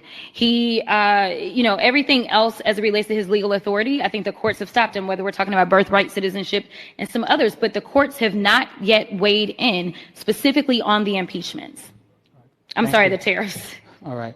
Mr. Tallarico, while you have been critical of Donald Trump, you have not publicly called for impeachment. If elected to the Senate, under what specific circumstances, if any, would you support impeachment or an impeachment inquiry, and where do you draw the line? You have 60 seconds. I think the administration has certainly committed impeachable offenses, particularly when it comes to using their public roles to enrich themselves. I will conduct myself in any impeachment proceedings in the United States Senate just as I did in the Texas legislature when impeachment charges were brought against our corrupt Attorney General. I evaluated all the evidence. I said it was the most serious vote I ever casted because I was removing a duly elected public official from office. The person who I voted to impeach is now running for this Senate seat on the other side of the aisle. And it should underscore the importance of stopping a Senator Ken Paxton, maybe the most corrupt politician in America, and that's saying something. So to answer your question, Gromer, people can look at how I conducted myself in those impeachment proceedings. I will pore through the evidence. I will treat it with the utmost seriousness, and I will vote my conscience, and I will do my duty. And I believe I heard you say something about enriching himself financially, but be specific. What's one thing you would vote to impeach? Gromer, I'm not going to articulate articles of impeachment here at a political debate. But if those charges are brought in the U.S. House and they come before the U.S. Senate, I will carefully evaluate them. I will weigh the evidence, and I will do my duty as a U.S. Senator.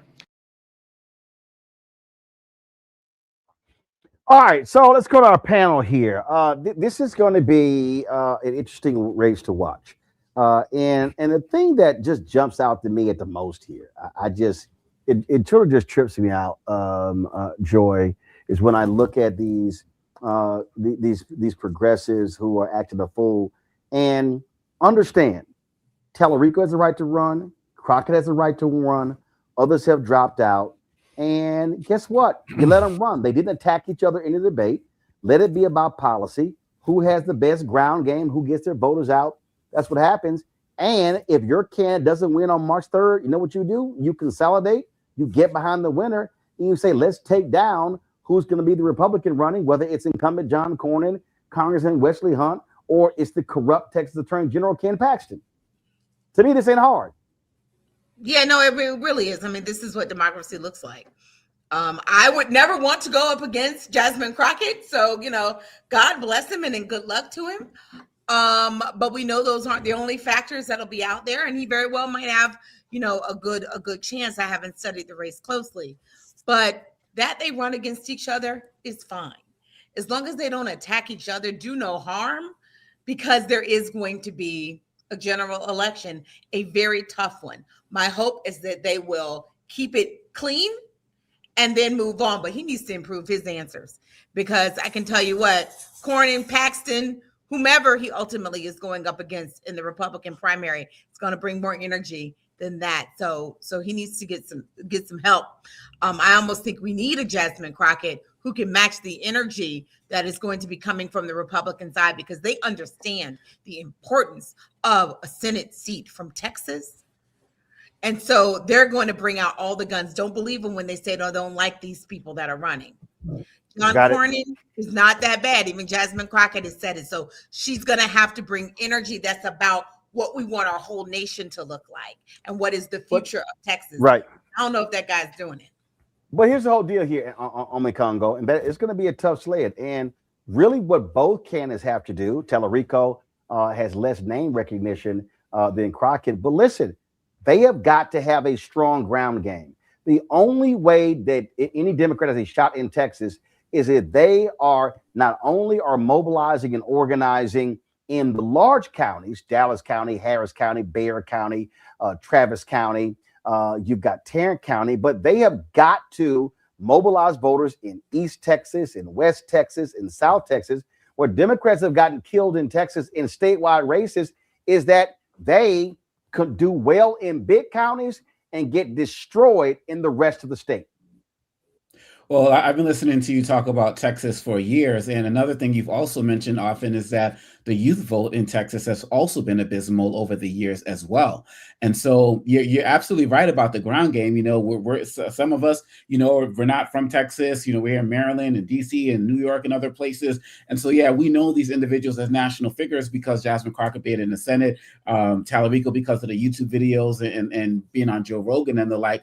But what we've learned from this last election with Trump and some of these, and them taking the House and the Senate, is that everything has to be local. Everything has to be local. And yeah, you can get the donations and you can raise millions of dollars. But if you don't have that ground game, if you don't have a solid opportunity to be able to really get out there and speak to the people, look, we shouldn't even really be hearing much about them on a national level. Of course, the Jasmine Crockett, in terms of her position, we see why we would hear more from her. But, James Tallarico being more local. But if they don't stick to the ground game, it's over. And there are so many things right now in Texas, across the country, it's bigger than one individual. And so the fact that they're coming out there from the beginning, being respectful before the debate, like from the way beginning, being respectful, being cordial. We know that whoever loses, the other is going to endorse the winner. That's what we need right now as it relates to the Democrats moving forward. And like you said, there's a lot of people outside in the progressive, quote unquote, progressive movement yapping away about this and that. but they need to focus on Texas. You mentioned in a couple of shows ago that what people are talking about on the national level, folks are going to be voting on that, about that in Texas. Even some of these international debates about like Israel and Palestine and the like, folks in Texas ain't focusing on that. And so if they keep that focus on Texas, I believe that they have a solid chance on taking it based on what you've been educating on us about Texas for years now. Listen, this is the reality, Scott. Tallarico can't survive alone based upon his popular TikTok clips. Jasmine Crockett can't win alone by her national media appearances.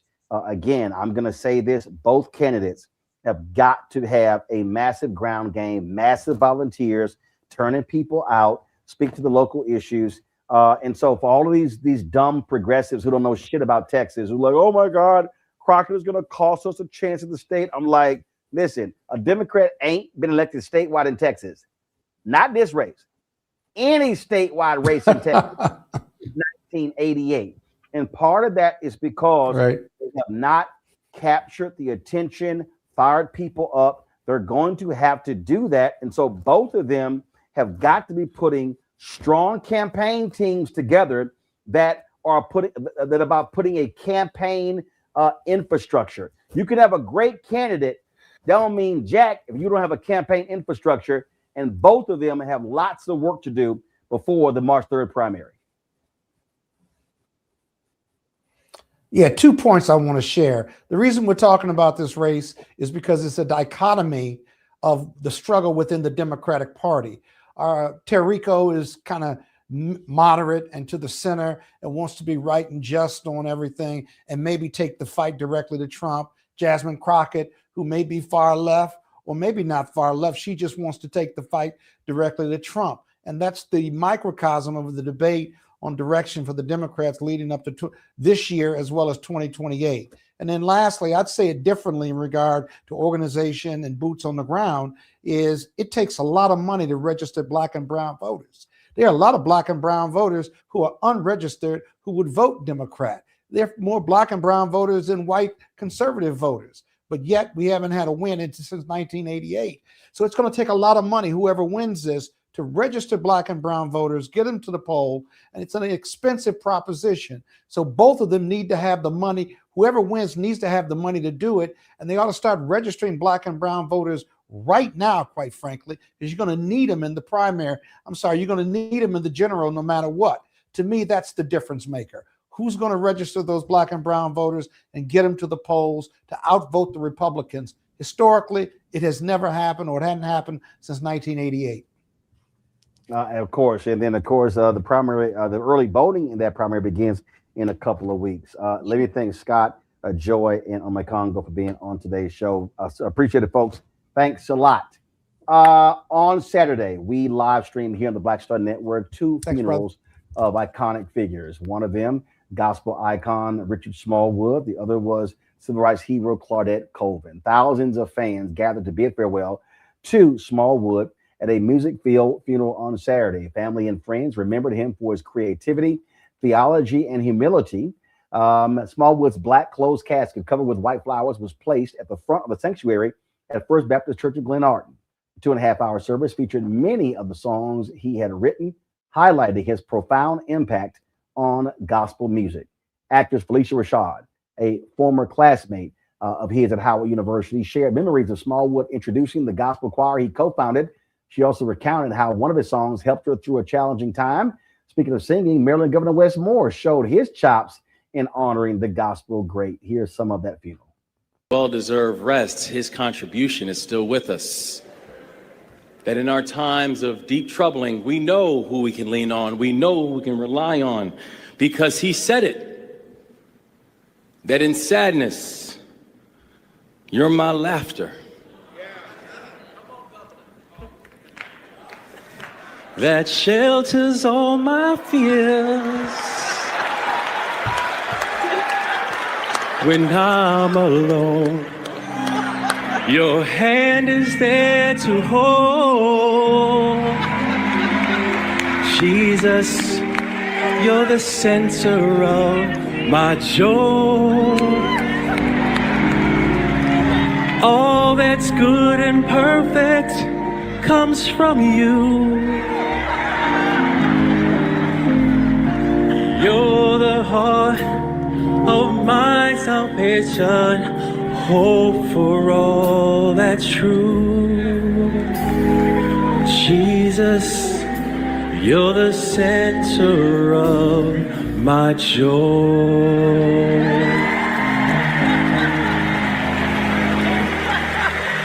God bless you, Richard. Rest in well-deserved peace. To the Smallwood family, we love you. And I love you back. To the entire family, on behalf of 6.5 million people who call this state home, who all stand in unison to say to our brother, job well done.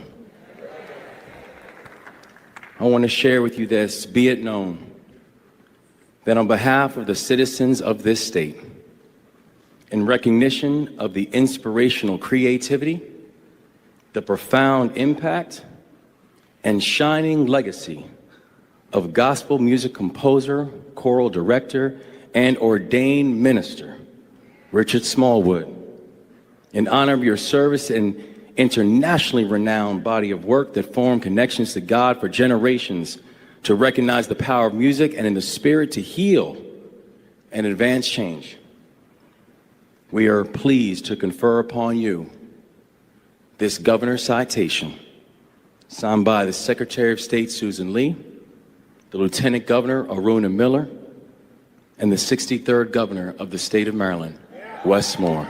God bless you. God bless you. God bless you. After graduation, I didn't see or hear much of him. You know, I went off to New York and started a career in the theater and all those ups and downs. And one day, at a point that was a little bit low, a friend of mine presented me with a tape, and she said, now you got to listen to this song right here. This is the one song. All of them are good, but this one you got to listen to. And it was, I Love the Lord. Whew. And it was Richard Smallwood. She didn't tell me that part. That song saw me through.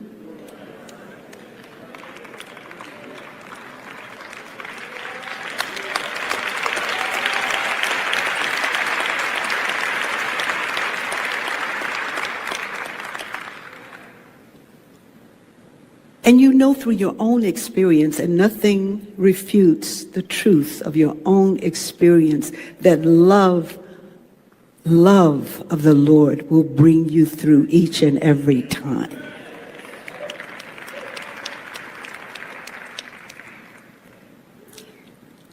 Years passed, Richard wrote a book. Are you familiar with it? Someone said to me the other day, well, maybe at some point there'll be a film that'll be made about this book. I said, yeah, okay. Maybe so. But my hope is that people would read it. Because in reading it, you hear his voice. You hear him speak to his own life experience, the challenges he faced, who would have known, and how he always came through.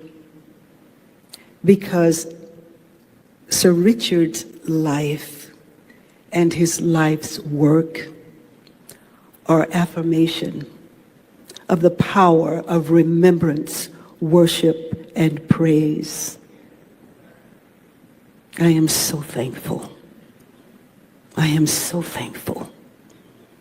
I am so thankful.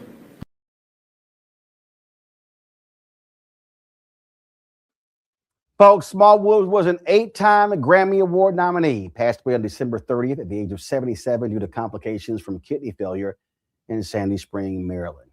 In Birmingham, Alabama, hundreds gathered to bid farewell to Claudette Colvin.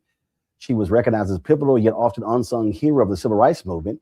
She passed away on January 13th at the age of 86. During her funeral on Saturday, she was remembered not only for her courageous stand against Montgomery's segregation laws in the mid-1950s when she was just a teenager, but also as a hero in life. For her son, Colvin's heroism holds much deeper meaning.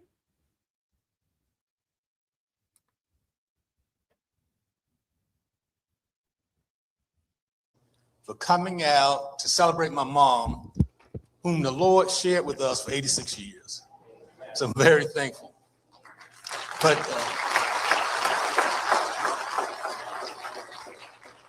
But this also reminds me of when we moved her down from the Bronx, and we had a celebration, and we had a number of people that came out to visit and came out to share also. And I spoke for about 15 minutes then, and I had several pages of notes. But this time they were saying it's 2 minutes, but you said a little bit longer. But what I did, I was sharing, I was spending time with my mom, and I said, do you think it would be all right if I still write down some notes, even though I'm only doing 2 minutes? And she shook her head, and she smiled and said, yes. And so I said, that's okay, I'll go ahead and do it then.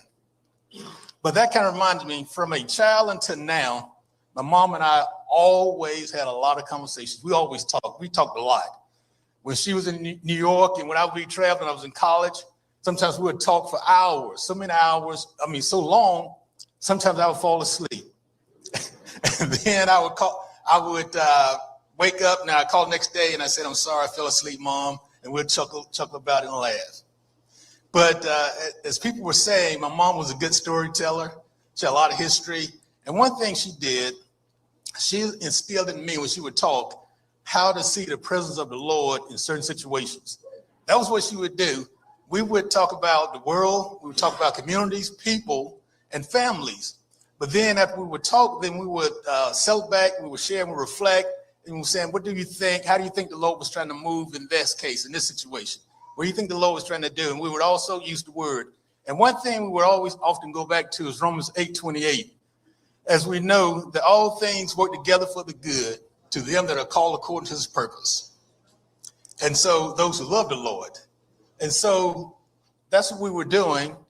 And we went on from there to continue to talk. But on a personal note, this is what I always get asked. I always get asked by people, what was it like personally? How was it like being a son of Claudette Colvin? But I would say, after we talked about the world and things like that, she would talk about grace. And when I say grace, you might have heard her speak of her grandchildren. She would always talk about her grandchildren and her grands. She just loved them. She loved them. And you can also see that if you want to know what I'm talking about, just take a look at the grandchildren tribute in the program and you'll see what I'm saying. But this is the point and why she would do this. My mom felt, for those of y'all who know her story, my mom felt that the Lord actually saw her, saw some of the decisions she made, and decided to grant her grace and bless her with a long lineage of wonderful grandchildren and great-grands. So that was one reason she would do that. Again, she was looking for the Lord in that situation. In spite of everything that went on, she saw grace. And then, so I'm going to talk about the children because from then, they also will maintain respect and concern for other people. From there, they would do that. They went to top programs. I'm going to talk about them now. They went to top programs. They have advanced degrees in medicine, nursing, international affairs, and social work. They have one who served in the Air Force in radar and aerospace systems. They help keep us safe. They actually help keep the world safe using aerospace systems. We also have a grandson who is in the Navy Reserves in electrician construction. And we also have one who served in the Army and received injuries while serving in the Middle East. So her grandchildren, to her, she felt blessed, and she felt that the Lord extended her grace based on what they were doing, how they used the talents and gifts that God blessed them with, and also how they sought to serve this country, like in the military, even in law enforcement. So she was very proud. But then I would say, when we wanted to take it easy, what would we do? And my wife would probably understand this, some of you all. I would sometimes go through a drive-through and just order 2 senior cups of coffee. And then we would actually just get the coffee, we'd drive, and I'd just pull over to the side and we'll park, and then we just kind of like chill out and talk and reflect and just kind of look around and just relax. That's what we would do. And we also would talk about the same kind of shows and movies. For those of you who know what I like, she likes to say, I was wondering why I like certain movies and certain types of movies, and she likes the same type. So I know why now, because we would talk about that. And the children, you all know what I'm talking about, the types of movies. But now I'm going to bring it all the way to the end, because my mom, and I'm saying with the grandchildren, she felt very blessed. And as she was transitioning, she got to speak with all the grandchildren. She got to close out, and she was with a lot of joy. And she just felt extremely blessed, because when she was winding down, she was still, we were able to set up the FaceTiming calls. And she got to thank them and share and just tell them how much she loved them, how proud she was of them, and so the grandkids and so forth. And that's how she was winding down. And so she was in a good mood. She told one, she said she's ready to see the pearly gates and say hello to the Lord. So she was at peace. But on that Tuesday morning, early, shortly after 5, I got the call from the chaplain. And after embracing the finality of things, I thought about it, and then I began to again look for the presence of the Lord, let's say, in all of this. And then as I was going through that period of reflecting on the finality of my mom passing, I actually felt, I was overjoyed. And I felt like I was the most blessed young man, blessed son, blessed child in the world. And then I just began to thank the Lord. And I thank God for blessing me with such a wonderful and caring mother. And I just spent the rest of that time just praising God and thanking him, because I just felt so blessed for having my wonderful mom. So with that, that's my testimony. Folks, again, these are our heroes, and we certainly were happy to stream the homegoing services for both. Just go to our YouTube channel on the Black Star Network app to actually check it out. Folks, Brittany Noble did our headlines as she's launched her daily show. That's right, every day at noon Eastern on the Black Star Network. You can check out the breakdown with Brittany Noble, covering the news and stories. And so today was the first day, and so y'all be sure to check it out every single day, noon Eastern. So when you're on your lunch break, you can also check it out. Thursday, we launch a weekly health show. That's right, Second Opinion with Dr. Ebony Hilton. We look forward to that as well. That's being brought to you by Procter & Gamble. And so great conversation, all sort of different topics with the issue of health. And so we're glad to have Dr. Ebony Hilton with us for a weekly show right here on the Black Star Network. Again, that's going to air on Thursdays. It'll stream at 11 a.m. and then we'll also repeat it at the end of the show, my show, at 8 p.m. Eastern. All right, folks, that's it for us. Don't forget, support the work that we do. Join our Bring the Funk fan club. If you want to support that work, listen, all this stuff costs money. And so we're trying to bring you the best news and information, doing something that nobody else is doing here in Black America. So if you want to contribute via Cash App, use the Stripe QR code. You see it right here. Click the Cash App Pay button to contribute. Checks and money order, make it payable to Roland Martin Unfiltered, P.O. Box 57196, Washington, D.C., 20037-0196. PayPal is R Martin Unfiltered. Venmo is RM Unfiltered. Zelle, Roland at RolandSMartin.com.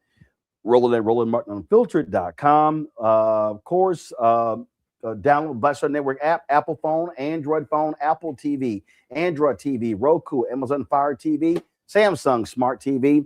If you want to get our swag, get our Shop Black Star Network, go to shopblackstarnetwork.com. Roland Martin Unfiltered, Black Star Network swag, go to shopblackstarnetwork.com. Shopblackstarnetwork.com to check out our swag, our t-shirts, our hoodies, all of our different paraphernalia. You want to get it. If you want to support our Black-owned products that we have on there, go to Shop Black Star Network as well. You can see all of those products right there on the website. Check it out. And don't forget, folks, download the app Fan Base, and you can support that as well. We're trying to get hit 5 million subscribers. I'm on there. You can follow me at Roland S. Martin. And so check us out there. Folks, that's it. I hope y'all stayed safe. All of y'all been impacted by the ice and snow. I'll be back in the studio hopefully tomorrow, and because didn't want to get out there and have me and my staff, chancing it with the bad conditions, and so we all are working remotely today, and so it's really appreciated. Thanks a bunch, folks. I'll see y'all tomorrow right here, Roland Martin Unfiltered on the Black Star Network.